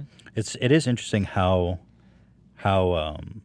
connected he was. He was also friends with Donald Trump, our current president. It's very interesting. Yeah, with the royal family. And people don't really know how he made his money. Right. Right. It's weird. People thought he was a hedge fund manager, but then upon further wasn't. inspection, he hadn't made much money managing funds. Is that right? Yeah, I think he was essentially a money manager for very rich people, like billionaires would give him money and he would invest it for them. Mm-hmm. Some people think he might have been running some kind of Ponzi scheme, pyramid thing like Madoff did. Well, it certainly fits his profile as a psychopath. Oh, yeah. Yeah, I mean, you can totally see. It's like if Bernie Madoff, got away with it, that's Jeffrey Epstein. And so we don't really know what happened. It'd be interesting how it all plays out. The IRS certainly knows, right?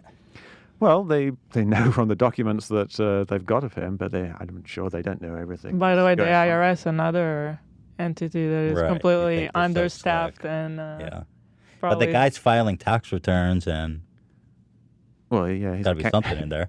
Yeah, Presumably. yeah, but just because you're filing tax returns, it doesn't mean you list Being everything. honest, That's. yeah. I mean, if you're running a Ponzi scheme, are you going to put it on your tax returns? Well, I assume the IRS, when they see a billionaire, if they see a guy flying around with private jets and hanging out with like all these people, and he's showing that he made $1 million bucks, they're gonna be like, "Let me see it." Yeah, it's going to look like he made that money. So he's going to, if he was running some kind of pyramid scheme, Got to show a lot of money. it's going to earning. show that people are giving him money, he's investing it, and there's certain returns that he's got. But they're not going to look at the actual, every single little detail. Mm. He probably used a bunch of like offshore accounts as well. Yeah.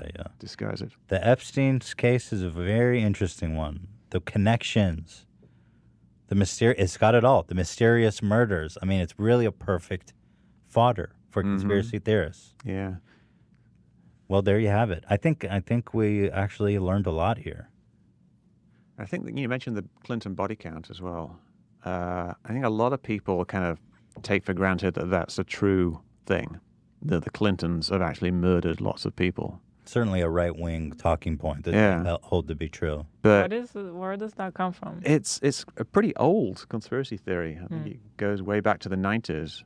Someone started a Clinton body count with about 20 people or so. Oh, 20. Yeah. Very generous. And now it's in the hundreds because... Oh, Really? 100. Yeah. But is each person accounted for? Or where does the number come from? These are people who died. These are people who had some connection with the Clintons and who are now dead. So anyone that knew the Clintons and died. Yeah. Out of the approximately 1 million people who at some point had some connection to the Clintons over But the also last 20 years. they're old, so And a lot of them died of natural causes. So let me ask you this. Out of the body count, is there any of them that you find even the slightest bit credible? Well, there's lots of people who will die and then you can't say exactly why they died. No, but their death benefited the the Clintons. Clintons. Yeah. There probably are. I'm not, aware of them, but there's probably going to be by the law of averages. out of 100. That it would help, but I don't know. There's people like old bodyguards or relatives of old bodyguards. One big one is the Seth Rich. That's the one that you always hear. Yeah. Now, can you explain? Because I'm not totally not familiar. familiar. This is the one that I always hear. I mean, by huge right-wing publications and very popular figures saying Yeah. they like you said, hold it pretty much to be true. Yes, so Seth Rich was a DNC staffer. And the theory goes is that he was the one who leaked all the stuff from the DNC emails, the internal emails. And they believe that he was killed because of that, because he was going to reveal it to the media. Problem is, that was just a completely made-up story. He is a DNC staffer, but there's no evidence whatsoever that he actually had access to these servers and took this information from them. So they're connecting dots that there's not evidence. And he was killed in what was described as a botched robbery. So he was mugged essentially, but ended up nothing being taken, and he was dead. But that's something you can see how it could happen. Someone tries to rob somebody, said, "Give me your money." They don't give them the money, so you shoot them, and then you see some people down the street, so you run off. It's something that's quite plausible that could happen. Just because it fits your narrative to make it suspicious doesn't mean it automatically is suspicious. Yeah. Dan, can you pull it up? Dan was saying that Fox News, even at one point, Oh yeah, the most popular news outlet in the country, had made a story about it. Dan, can you link me that? I think we should watch that. I think that would be useful. yeah, and I think they were forced to retract it as well. Eventually. Oh, they did. Yeah. Try to find the retraction as well, Dan. Yeah, You got it. like everyone. Well, CNN recently had a really great Donald Trump story they retracted about. Really? They had reported, it was this huge news. He said he has Donald's tax returns, and his loans had Russian oligarchs as co-signers that were close to Putin. And everyone was just like, holy fuck, that's crazy. And then the next night they retracted. Yeah. Or Donald had threatened them with legal action too. Yeah. Which, if it's not true, fair enough, right? Right. Yeah, I mean, it's certainly something that he knew that defamative. they wouldn't be able to back it up. Yeah. Yeah, maybe there's something there. He probably has some connections to Russian oligarchs at some level, Yeah. but he knew that this particular thing wasn't true, so he just pounced on it and was Yeah. like, fake news, CNN. Mm-hmm. So from his perspective, it was a good thing because, It did. I mean, Yeah. again, it's just another loss for yeah, people who do subscribe to this theory that Trump is somehow a Russian asset. yeah, and I don't think there's any real actionable evidence. Like that's what Mueller found was that there wasn't enough evidence to point any fingers in that direction. He found lots of stuff going on. Obviously, the Russians did a bunch of stuff, but was there any connection between what they did and the Trump campaign? There's no real strong evidence that happened. There's circumstantial evidence. People had meetings with Russians. There's the famous Trump Tower meeting where they supposedly were getting dirt on Hillary Clinton. So things actually happened, but nothing that raises to the level of something that they can Some prosecute. high-level collusion between Russia and the Trump campaign. Yeah, I certainly wouldn't rule it out, but I wouldn't also bring it to trial Right. because you'd probably lose. You got that? I'll wait for Dan to give me that. I'm trying to find the video. It's surprisingly hard to. I guess maybe it's not surprising that it's hard to find Fox's retraction. I'm finding a lot of articles about how they had to retract the story, though. But do you have the original story? Sure. Hold on one second. Yeah, I wanna watch Apparently, the original. Hannity in particular was pushing it every night for weeks on end. Yeah, let me watch that. I want to see the original story. Okay. So I want to get into that, but then I really want to get into the Bob Lazar. Yeah, that's a fun one. Situation. Bob Lazar, Area 51. Now, when I see this guy talk, I tried to watch this podcast with him. I tried to right. watch the documentary first. I mean, from a film perspective, it was just. The documentary. I don't want to be. I know a lot of people subscribe to it, so I don't want to belittle them or dismiss their beliefs. But the documentary was just so poorly made. It was just so strange and bizarre. I couldn't get into it. And I'm looking into the Bob Lazar podcast. Lazar. And well, a lot of stuff doesn't really add up. Yeah. And so the claims he makes are really fascinating. You want to believe it. Like one of his claims, for example, he goes they use for propulsion. He claims, first of all, that they had 12 or 13 alien spacecrafts, and he was one of the engineers working on them at the time. And he claims that they were there to reverse engineer the technology. Correct me if I'm wrong on That's anything. true. That's what he says. And then he claims that the propulsion was fueled by an atomic element 115, which he explained generates a gravitational wave. Now, was there not a molecule 115 discovered since? Yeah. So that an element. That's compelling, right? To be like, oh, I was It's- working on this, but it now they sounds- discovered it. Sounds compelling Yeah, it until sounds you compelling. understand the history of chemistry. There's been a continuous process of filling in the periodic table. Like all of the elements, they have an atomic number, which is the number of protons in the nucleus. So you start out with number 1, which is hydrogen, which has 1, and then helium has 2, and I think oxygen has 4. I might be wrong, but so you just get more and more. And the ones that with a low number are very stable. especially when they're in molecular forms. But higher up, they become more and more unstable. So they're very, very hard. You don't find them in nature, basically. So all the ones that are high up on the table, they had to synthesize. They had to actually create them by using some kind of radiation method. And as you got further and further along, they get harder and harder to synthesize. So when Bob Lazar suggested element 115 with 115 protons in the nucleus, they just hadn't got to it yet. Yeah. But it was one of the ones that was the next one along. I think they were up to about 111 or 112. There, they skipped them occasionally because the odd ones are harder or something like that. But it's something that was inevitably going to be synthesized at some point. And when it was synthesized, it was found to be very, very unstable. Like it would immediately just go poof. Like in milliseconds, really, like half a second was its half-life, and it would just vanish. But Bob Lazar claims that he took a pound of it home with him. And it's this stuff that wouldn't exist in a form that you Probably can take a pound of it home with you. To hold in your person, You too. couldn't have it. I mean, it's basically saying... It would probably tear apart your cells. Yeah, because it's disintegrating so rapidly. If you had a lot of it, it would create a lot of heat and probably radiation. Yeah. So it's not something you want to have around you. Right. But it's not something you can have in solid form. Yeah. So he hasn't been vindicated. No one's come up with solid 115. We've just come up with a way to synthesize what we knew was actually there, like this element that... Well, of course, we don't have alien technology. They would be able to stabilize it.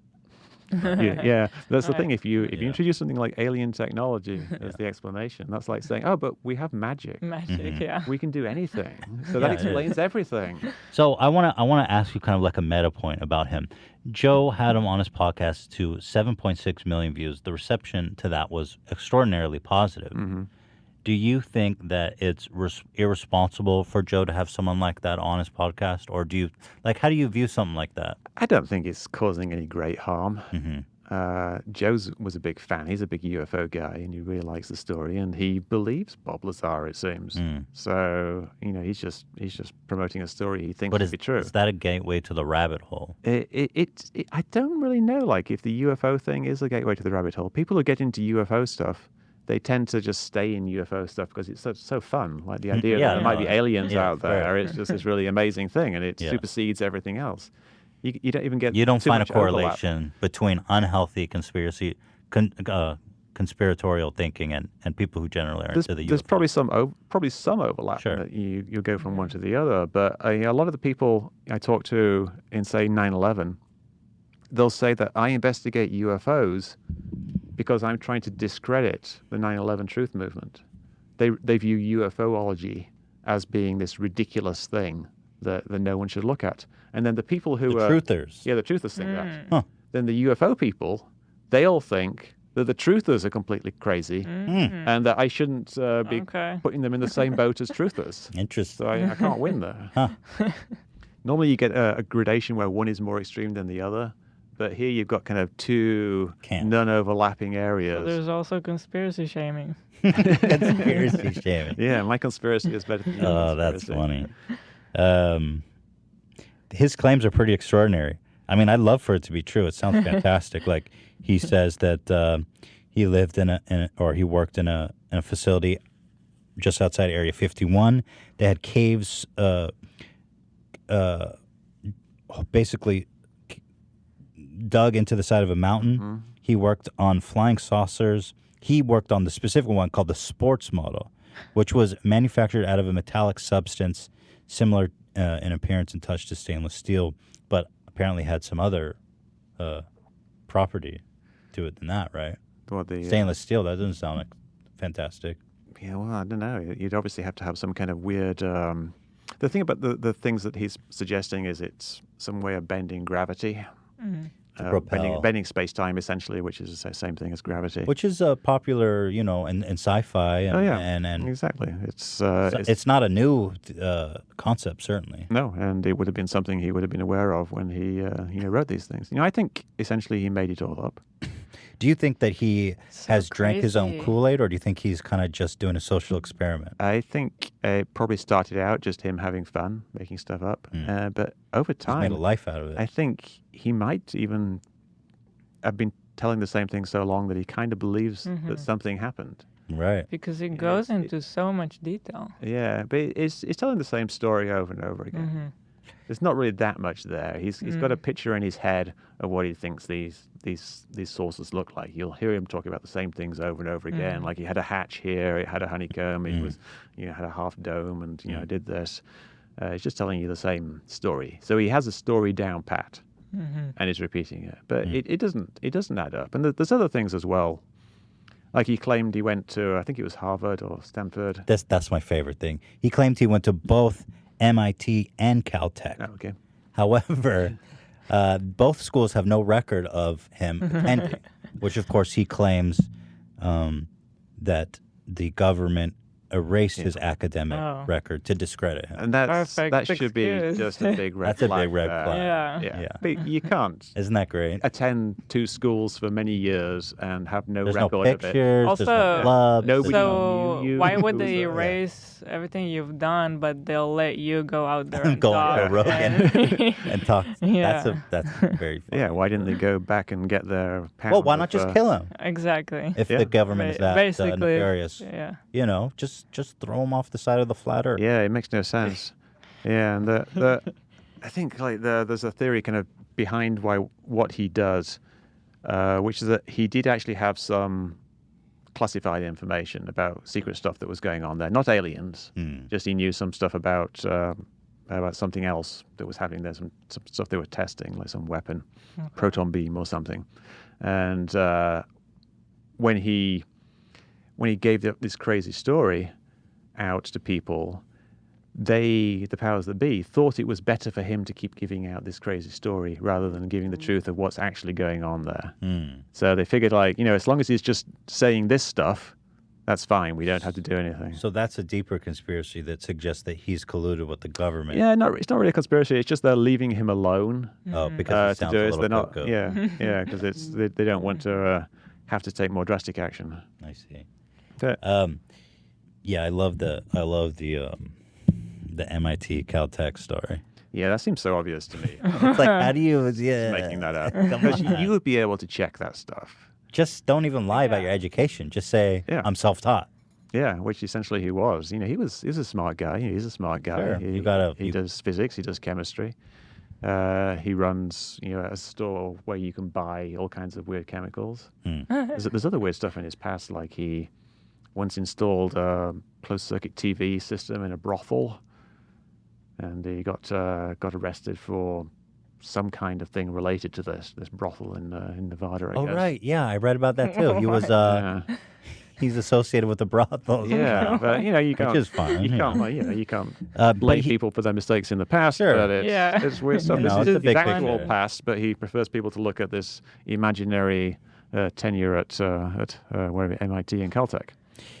He also claims that he read briefing documents describing the historical involvement with Earth for the past 10,000 years by extraterrestrial beings called gray aliens. These aliens are from a planet orbiting the twin binary star system Zeta Reticuli. More like Zeta Ridiculous. Have you heard that before? Yes, I have. Yeah, I imagine that's probably Is it Zeta Reticuli or Reticuli? It's R-E-T. Right. Reticuli. Yeah, probably. yeah. So that's, I think that actually comes from earlier UFO stories. I think I'm not entirely sure, but I think it was Barney and Betty Hill with these famous UFO abductees, and they claimed that the aliens had talked to them, and they said they came from Zeta Reticuli. And so he would have heard this. And so he's picking up this same thing. Sounds great. It's something that would have been So going specific. around in UFO circles. Yeah. That this is the place where the grey aliens come from. So everyone get your story straight when you need to talk to people. Right, yeah. So what do you think goes on in Area 51 then, if anything?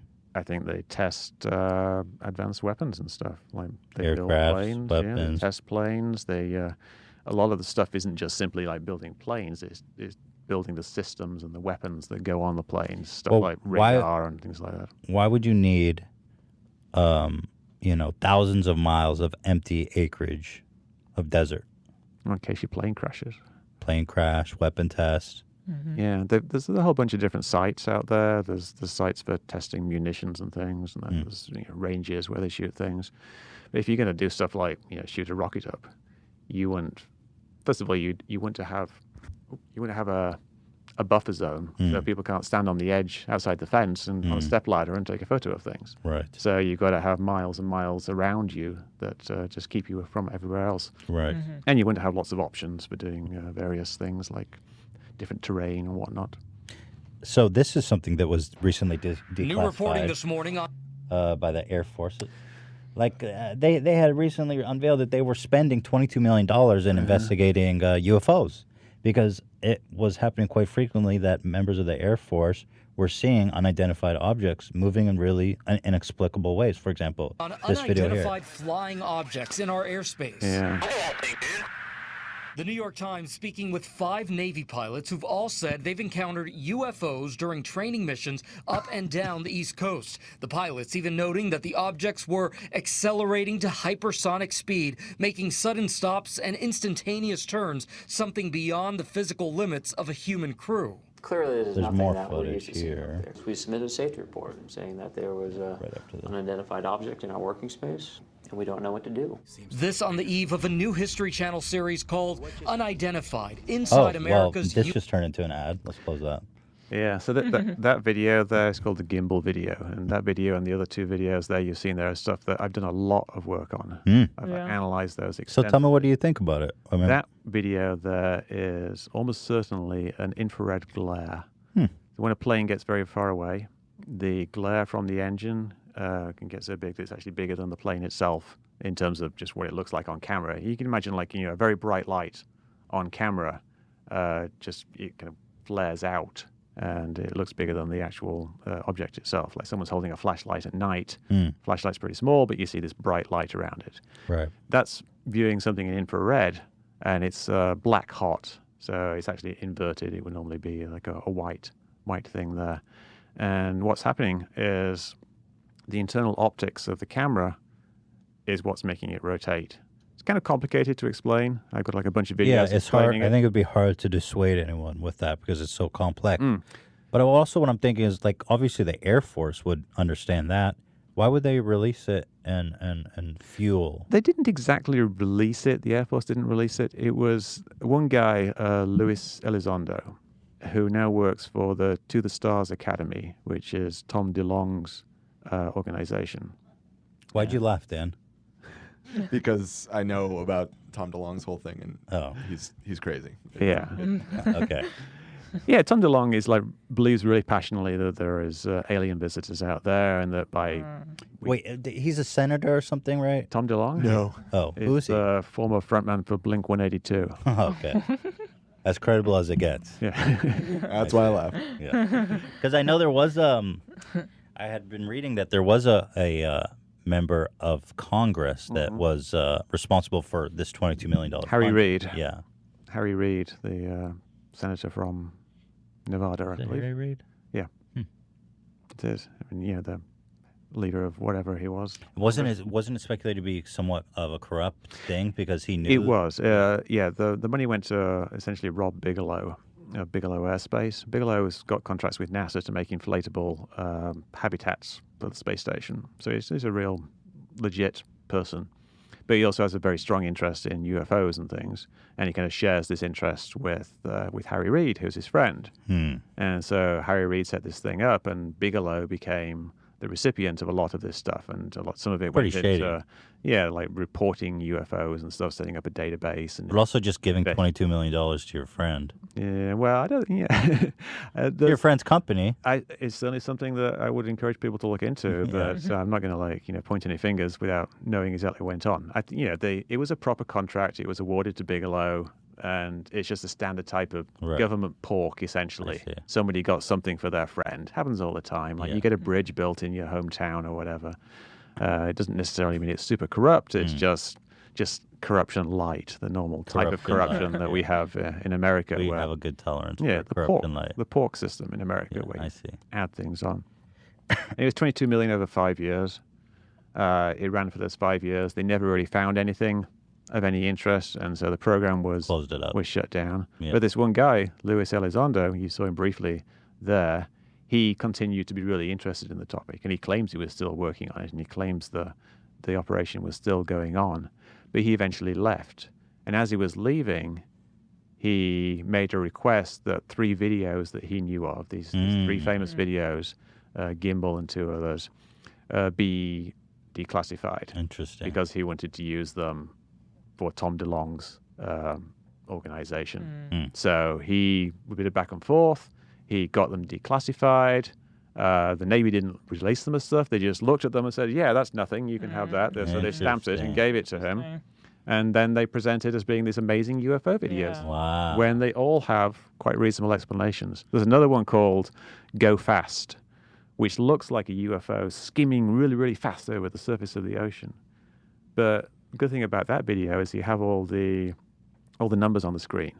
So you can figure out the angles of the camera, and you can do a bit of trigonometry, and you can figure out exactly where this object is in space. And it turns out it's not over the water, and it's not actually moving really, really fast. It's probably something like a balloon or a bird that's actually hovering around 10,000 feet.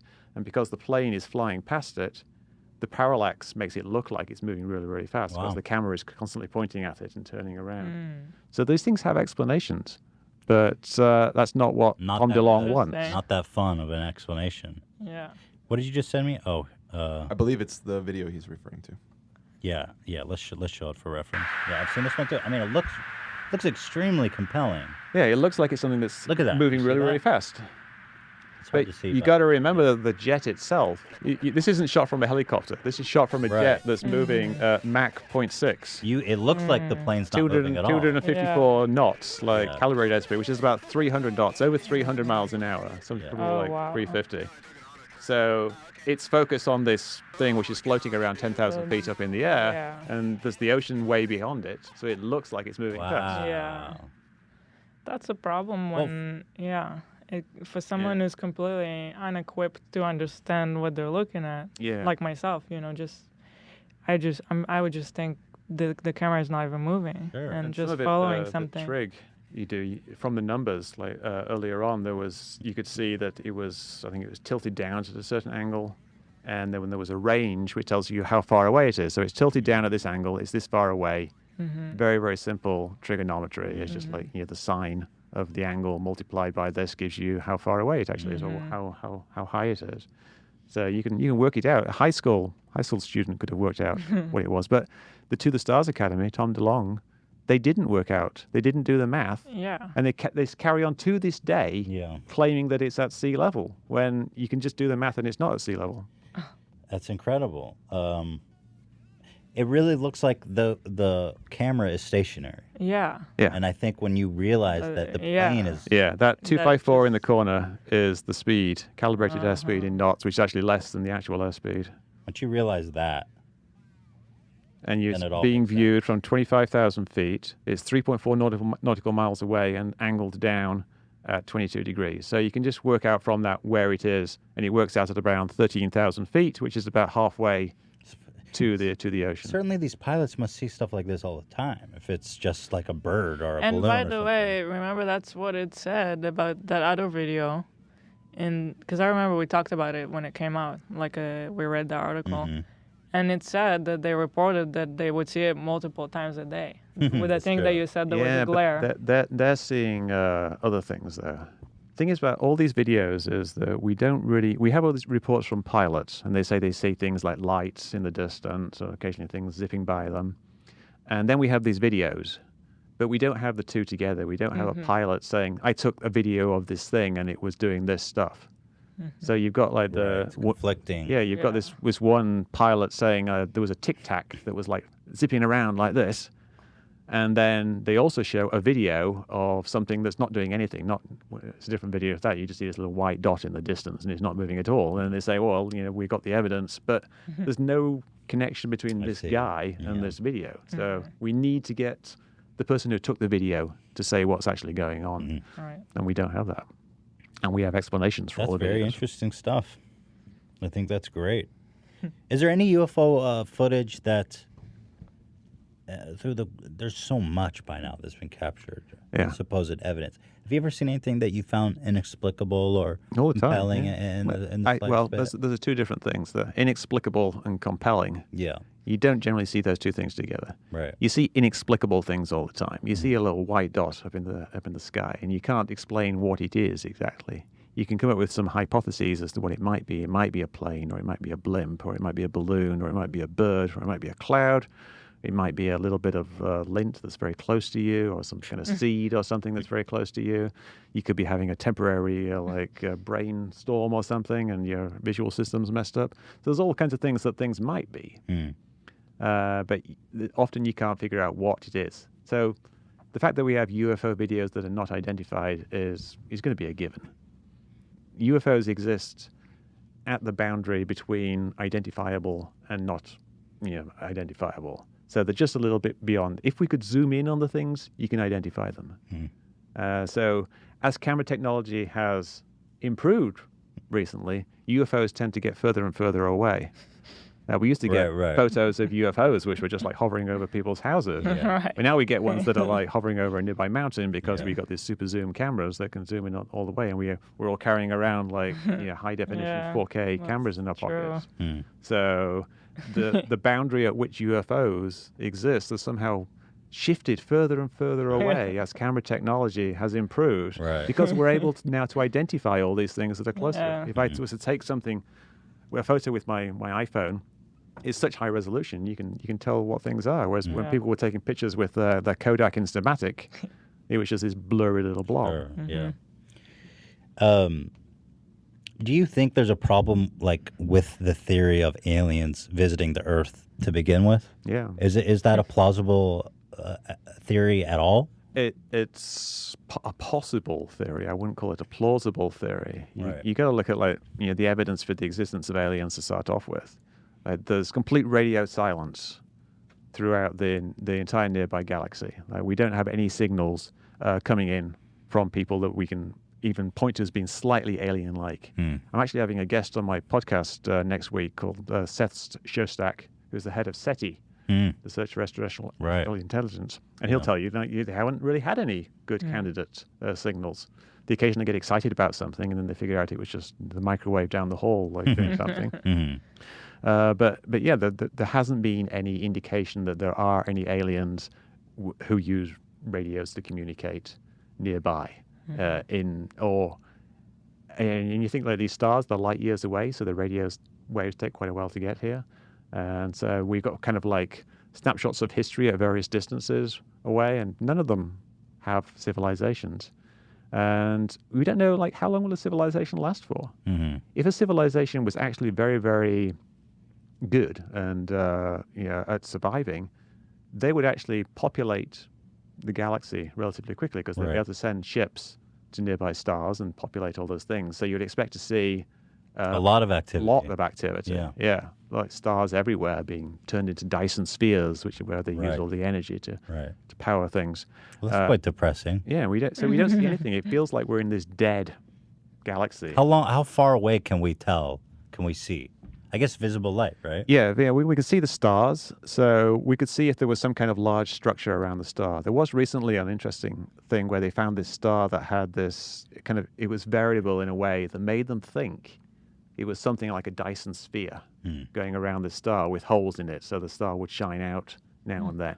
But I think that turned out to be something else. I'm not sure they ever figured it out. I remember that one that came up. Yeah, Wouldn't but that be so it's like that's the one thing that they discovered, and it was probably 100 million light years away. Right. Do you ever run out of conspiracies, like a conspiracy drought? There's always something new coming along. Yeah. And often the events themselves will create conspiracies. We got Epstein. Epstein. But even things like the hurricanes, there's always going to be people making theories that the hurricane was steered for political reasons. The hurricane was steered. Yeah. Really? That would be an incredible power to yield. Yeah, and I would think they would probably use it for good if they could do that. Sure, I would love them right out here in LA. Bring a hurricane over this way. Well, yeah, we do actually get cyclones in near Mexico, which in theory can do occasionally actually get up to LA.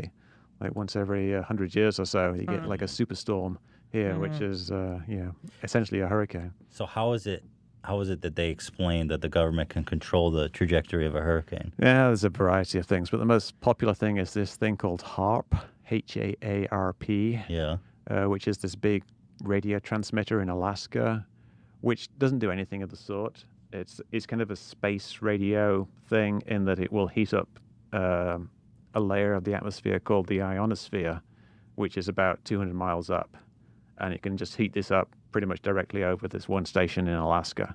And it does pretty much nothing. It's kind of like, you're tossing some dye into a river or something. It makes it... But for what purpose does it heat it up? It generates rain? It's studying it. There's no rain coming from the ionosphere. Like, all of the weather that happens in the planet happens in the bottom, 10 miles or so. I've got a picture of this facility you're talking about. Yeah, looks pretty interesting. Above 10 miles, there isn't really any weather.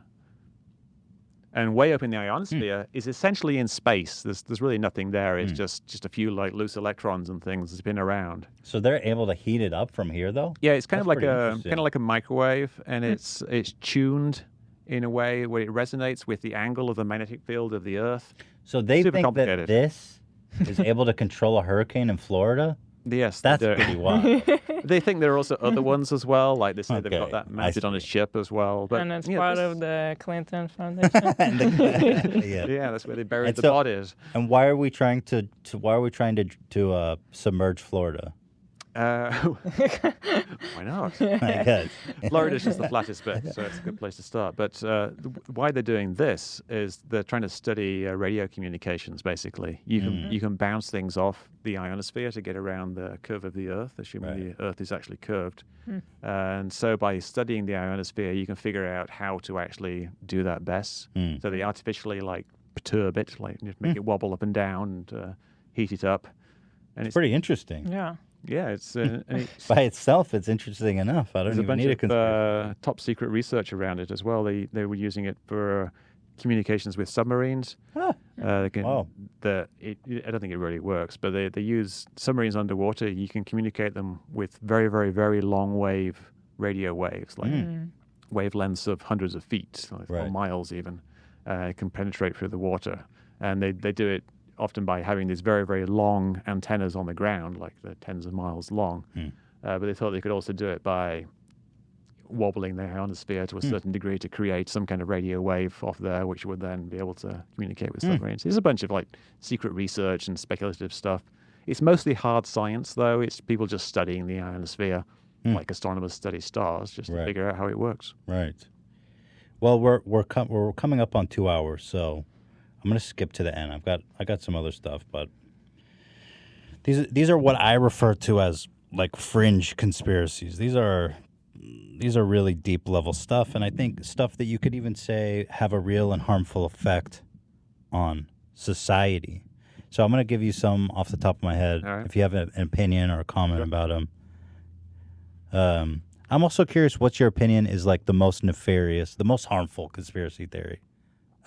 Generally speaking. Well, the one that causes the most harm to people is the theory that vaccines cause autism. Right. And that people, and vaccines in general are harmful. Yeah. So people don't take vaccines, and their kids get ill. Everybody's they get kids. Ill. People die. Right. I mean,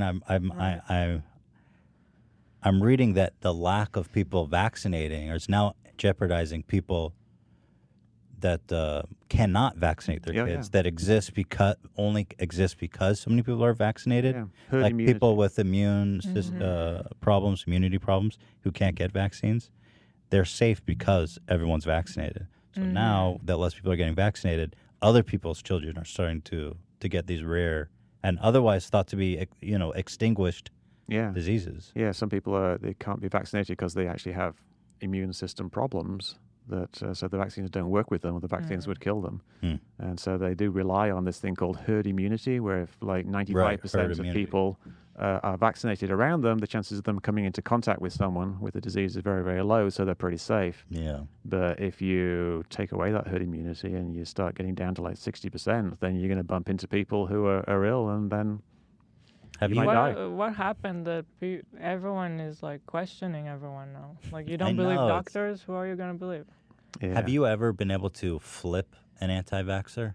I don't really talk to anti-vaxxers, not because I don't want to. It's just I tend to deal with topics that are more, obscure, like chemtrails, 9/11, forest fires, things like that, like the more unusual things. There's lots of very good people working on anti-vax stuff, so I'm going to leave it to them. So I've got anti-vax. I've got QAnon. QAnon is the theory that there's someone deep inside the government that is leaking information that basically everyone in power is a deep conspiracy, a pedophilia ring. They think that the government is run by a corrupt elite that sacrifices children, partly so it can harvest their adrenal glands. Oh. Because it's this thing, adrenochrome, which makes them like forever young. Wow. It's the thing the adrenal glands secrete. So they torture children, which makes more adrenochrome, and then they take out the adrenochrome, and then they throw away the children, and then they inject themselves, and they live forever. Well, I imagine actually believing that. I mean, how horrific of a thing to think is going on around you. Yeah. And they think, this Q person apparently is this secret person within the government. A lot of people think it's actually Donald Trump. Right. Doing this QAnon stuff. But he's not deep state. He just joined the government for the first time. The QAnon people, they're all big fans of Donald Trump. They all think he is basically the savior. Right. Either he is running this QAnon thing as a secret operation, or the military is doing a kind of a coup by they got him elected, and then they're using all this flim-flam. The military are the good guys. Yeah, the military are the good guys with Donald Trump as their puppet. But how can Donald Trump be deep state, like I said? What's the explanation for that? Because he's only been president now for, 3 years almost? He's not deep state. I think he's like a super talented guy that the military recruited as that person. They saw him on The Apprentice, and they saw how good he was on The Apprentice, and they figured he'd be a really good guy to be QAnon and give clues to people on 8chan. Is there any, I mean, what is it that there's always got to be a thread, right? Some touch of reality to get people. What is it in that one? Or in QAnon, the thread of reality? I think they just don't want to think that Donald Trump is who he actually appears to be. Right. They were such There's big more fans of than Donald Trump, and they were kind of disappointed when he just turned out to be this guy who tweets a lot of nonsense all the time. And so they wanted there to be this fantasy of stuff going on. So it's nothing. There's obviously people in government doing things that aren't on the surface visible. How serious are these people? A lot of these, especially kind of Donald Trump right-wing conspiracy theorists, seems to not really believe it. Yeah, it's hard to tell sometimes. Some isn't people it? seem very, very serious. Yeah, you'd think that they don't because it's so ridiculous. But then you think that about flat Earth people, and then you find people do actually think the Earth is flat. So people do actually believe this QAnon stuff. And a lot of them, I think, the QAnon people, they don't really understand the extent of the ridiculousness of the theory. They just think that there's something going on, that the Mueller investigation was a cover for a different investigation. Which maybe makes a bit of sense. But now the Mueller investigation is over and nothing really happened. 8chan has actually been shut down now, so Q can't give his messages out anymore. So I think QAnon is essentially over in the form it was in. I see. It will no doubt there'll be echoes of it coming throughout future, but it's something that's ended. Pizzagate is another one that was a great favorite of the right. Now, my take on Pizzagate was this. I mean, I've talked about the Catholic Church, prolific child abuse. And I think to myself, these are conservative people, who are accusing Democratic, it's about Democratic members of government, molesting and raping children in the basement of this pizza store. Yet then on the other hand, I'm thinking, well, the Catholic Church is one of the most prolific enablers of child abuse, and yet they don't seem to level much criticism there. I find that to be a little bit uneven. Yeah. Well, I guess everyone's fully aware of the Catholic Church stuff now, and it's kind of out in the open. So, do you criticize the Pope for, he's stood up against the thing? So I don't know if that's a good analogy, because they're saying there's this secret thing going on, where these people are secretly doing this, and it's actively going on right now in the basement of Comic Ping Pong, I think, or Comic Pizza in D.C., which doesn't actually have a basement. Right. As the guy found out when he tried to go in there. He went there with a weapon. Yeah, tried to rescue all the kids. And there's no basement. He shot into a room and he ended up just shooting a computer or something that was in the. He could have killed someone. Of course. So this is where conspiracy theories can be harmful. Yeah. People take them so seriously that they get a gun and go somewhere. Absolutely. And why shouldn't they if they truly believe that, right? I mean, that's the part. He was trying to rescue children. He was trying to do good. What better intention is there than wonderful, good guy, but Yeah. he got it completely wrong. Yeah. And he shouldn't have done it. Yeah. Sandy Hook, one of the most probably nefarious conspiracy theories of all. Tons of children were murdered by a psycho. Yet there was a large populace of people that thought it was all a fake to enable gun laws. Is that right? Yeah. Which apparently didn't work. No, anyway, nobody wanted to do it anyway. Whenever something like this happens, people buy more guns. Yeah. So you could almost say like the NRA is behind it because what happens is gun legislation does not change and people buy a lot more guns, and so there's more guns out there. It makes it harder for them to take away all the guns. So. Yeah, these makes no actor theories don't ever make sense. You see it every time there's a shooting. Yeah. And you see it every time there's no actual meaningful change done to the legislation. So I don't really get that theory. Yeah, and see, like, people like Shane Dawson talked about that, and he was repeating some of the stuff that people put around. He brought up some stuff on our podcast, like the dad laughing. Yeah, and I just really don't think it's ridiculous. That guy's called Robbie Parker, the guy he's referring to, and let's remember these are people who, let's just give them the benefit of the doubt, have had their children horrifically murdered. Yeah, a few days earlier, it was at his daughter's funeral, and he was going to speak. But before he got to the microphone, he was talking to somebody and he laughed. So you see him laughing, and then he comes to the microphone and is all serious. Right. But to me, that seems like a perfectly understandable thing. Yeah. Like, if you go to a funeral, I mean, we've all been to funerals. Like people do just chat and they laugh. Yeah. You don't spend your entire. He's a human being. You're not it's a human crying being. 24/7. You get taken out of your head for a moment, and things feel like they're normal, and so you just talk and you make a joke or whatever, and you laugh. Yeah. And then you've got to go and stand in front of a microphone and talk about your dead daughter. But certainly that is an extraordinary claim supported simply by a dude laughing. Yeah. I mean, come on. It's ridiculous. But you really, I feel like in that case, you have to think maybe of the consequence of making claims like that. Right. Because I've heard that some of the Sandy Hook parents have been harassed so relentlessly that they've had to move around, they've had to change their identity. Or they couldn't even go visit the grave. I mean, come on. Yeah. The people have been, they go up to them and accuse them of being actors. Can you imagine? And shout about their dead children, like show me the death certificate. They'll shout at them for their dead children.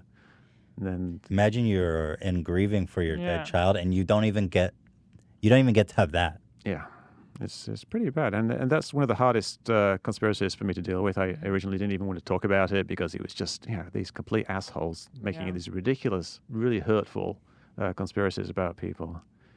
Something that made me write more about it was the Boston Marathon bombing, because my father-in-law was actually in the Boston Marathon at the time, and he was just behind where the bomb went off. It was actually fairly close to the finish line at the time, so he could have actually been involved in it. So I kind of felt like I had a bit of a personal connection with that. And then people started saying the entire thing was fake, and that there was fake blood, and they used amputees and they whipped the legs off and smeared blood over them. It was just such a ridiculous thing. And I know my father-in-law could have been killed.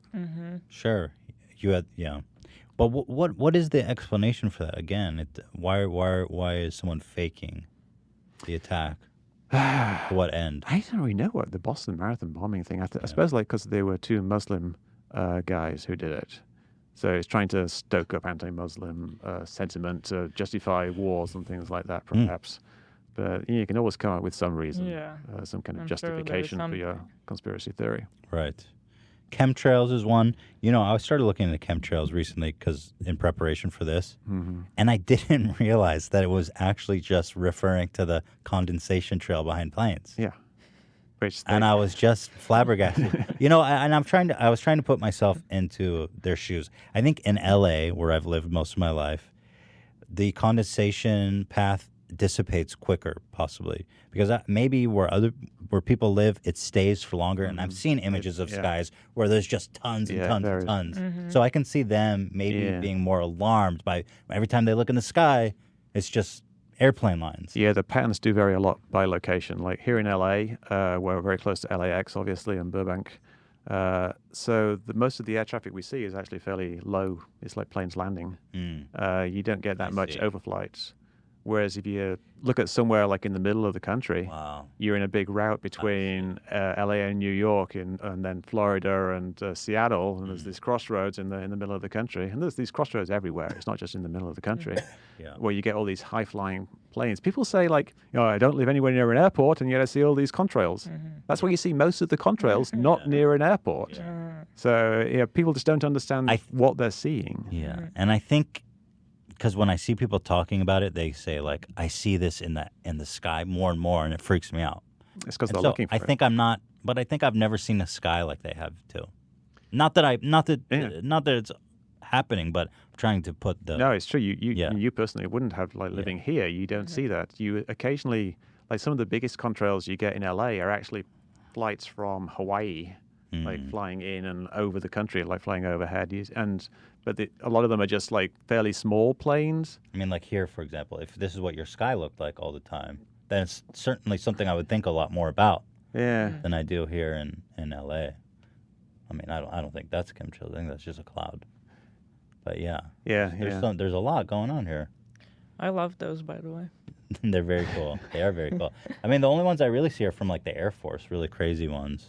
Yeah, the ones that go around in circles. You do actually see planes leaving circular contrails. I've seen them here, like over Catalina Island. Raytheon does test flights over there sometimes, and they fly around in these big oval shapes. So occasionally you'll see what looks like these really weird, suspicious contrails, like over the ocean, and people will put photos of them up. But we know what the plane is. You can actually look up the plane. A lot of the times, you can use your phone. There's apps you can get for your phone, like Flight Radar 24. You can just install that, and then you just look at the sky, and it overlays what the planes actually are on your phone. So you can figure out very easily that it's just a regular passenger plane going from A to B. Yeah, that one really shocked the hell out of me because I feel like it's pretty easily explainable that the fuel leaves off water. You're high up in the atmosphere. It's probably freezing, right? Like, what's the process? Yeah, it freezes. It's freezing. They're above 30,000 feet, so the temperature is like minus 40 degrees. Yeah. And the exhaust, basically, it freezes. It's a bit more complicated. It actually condenses out into tiny water droplets, and then the water droplets freeze. But that's what's happening. It's just creating a cloud. Right. And it is exactly the same physically as a cloud. You're referring to, maybe. Yeah. That's my site, contrailscience.com. Oh, it is? There you go. That's my other site, Metabunk. You're all over these. A lot of the contrail stuff is... Oh, that's cool. Yeah, let's see. Where's that one? But also the premise that could you even, from that high up, like drop a meaningful amount of chemicals on a populace? Actually, there's kind of a proof of chemtrails not existing, which is a little complicated, but you basically figure out how much a cloud weighs. And clouds have a certain mass per unit volume. So a cubic meter of a cloud weighs so much, like 1 gram or something of water. And you figure out how big is this contrail. If you've got a contrail that goes from horizon to horizon, that's like 100 miles long. And it's going to be like a mile wide and like a fifth of a mile deep. And so you multiply all those things together, and it gives you the volume. Then you multiply that by the mass of a cloud per unit volume. It tells you the mass of material that would be required to make that contrail. And it ends up being way, way, way more than the mass of a fully loaded plane. There's no way you could actually make that type of visible cloud by spraying stuff out of the back. Yeah. The only way you can make it is by essentially triggering cloud formation, which then grows. So interesting. The air is what they call ice supersaturated. Which means like clouds generally don't form, but if a cloud is created, it's going to stay there because it's above this ice supersaturation level where the ice persists.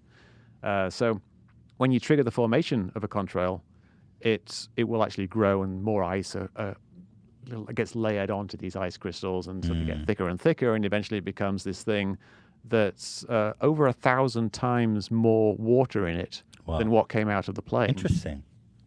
How cool. So you would need a very big plane. Yeah, it's basically impossible. Yeah. You couldn't do it at all because the plane wouldn't be able to fly, and why would you don't need to because it makes it anyway. It's making. Well, if you had brain controlled chemicals, you would probably just put it in the water supply.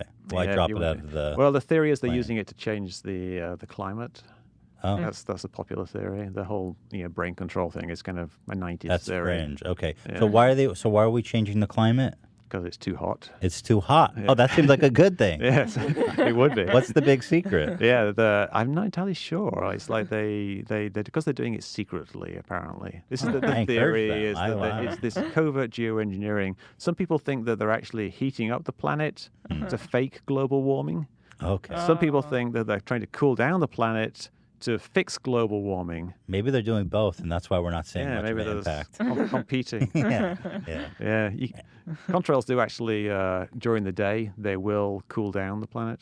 Yeah, but at night they warm it up because they act as an insulating blanket. Right. So certainly the effect of that on is average, negligible. On average, no, it's actually not. It's actually significant, and it's one of the things that the IPCC, the International Panel on Climate Change, they're actually concerned about this. Really? It's a little chunk of the factors that are raising the temperature. Wow.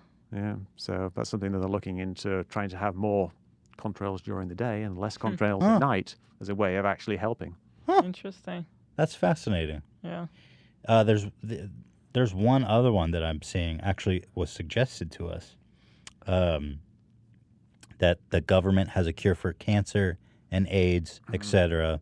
It already exists, but it isn't made public because they want people to die, or there's too much money to be made in curing chronic diseases. Yeah. Well, obviously there can't be any evidence for that one. No, there's patented cures for cancer.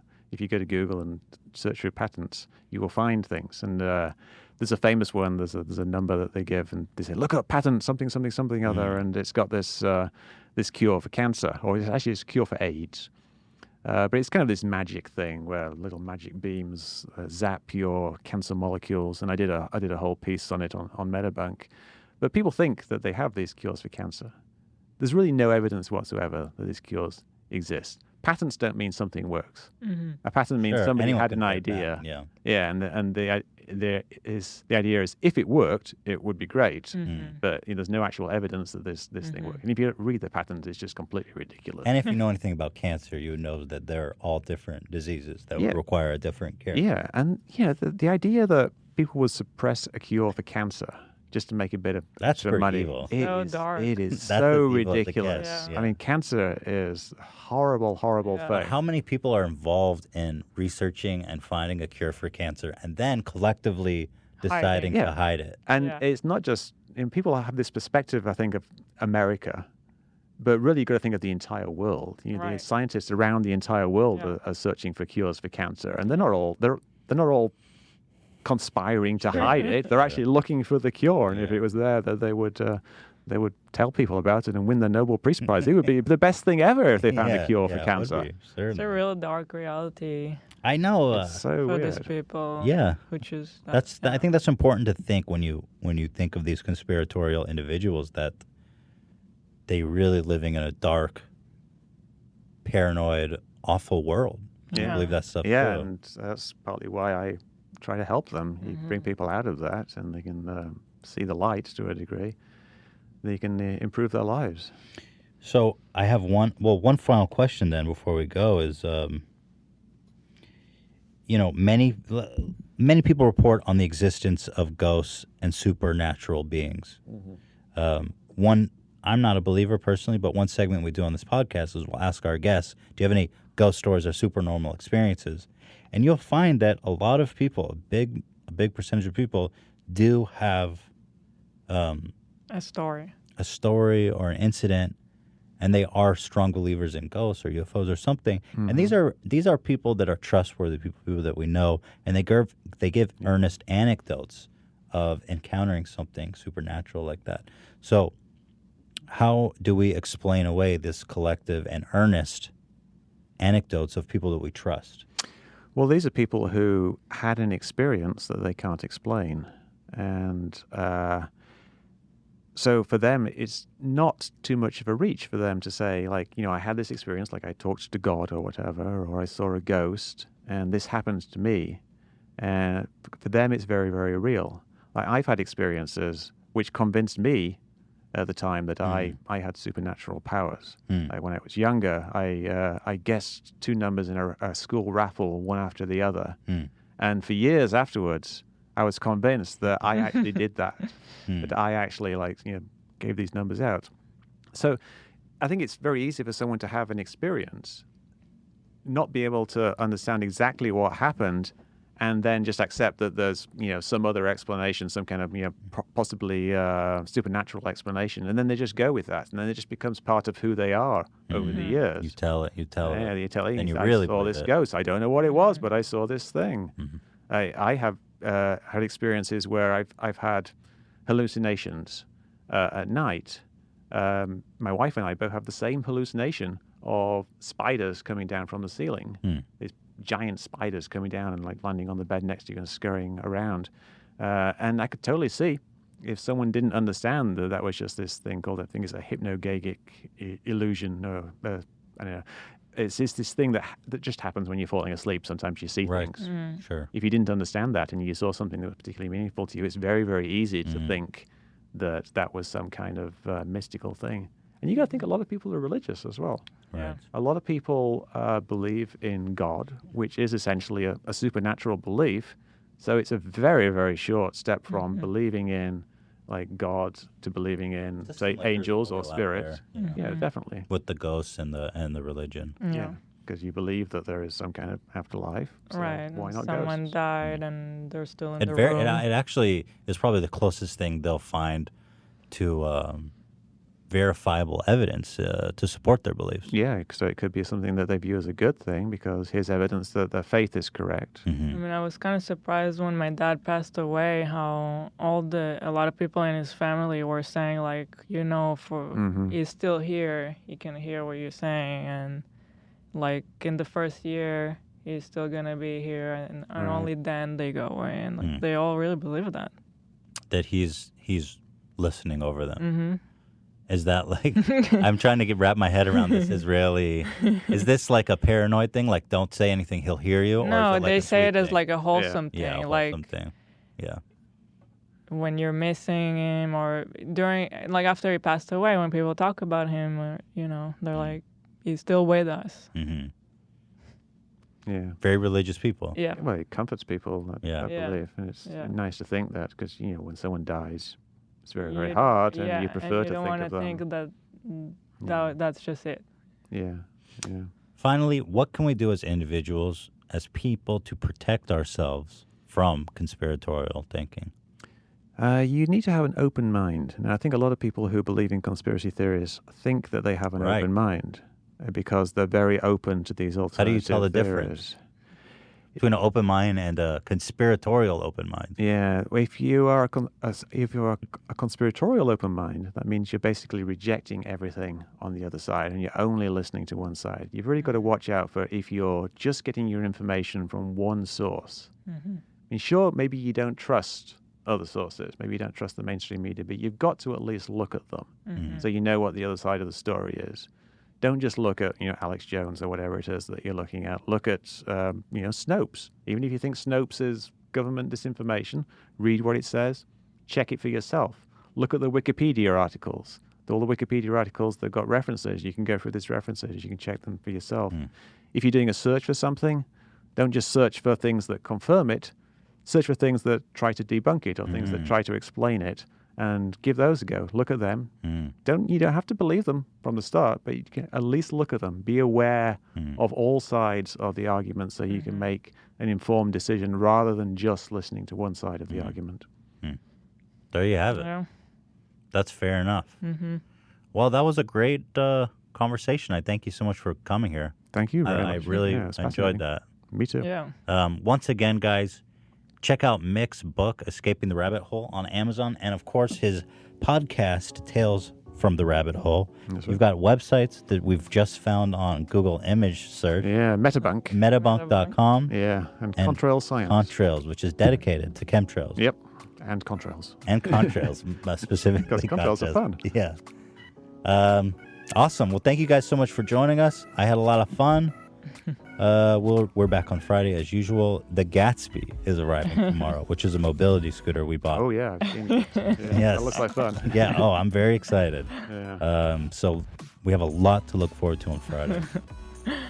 Anyway, guys, hope you have a great week. We'll see you then. Ta-ta. Thanks for watching.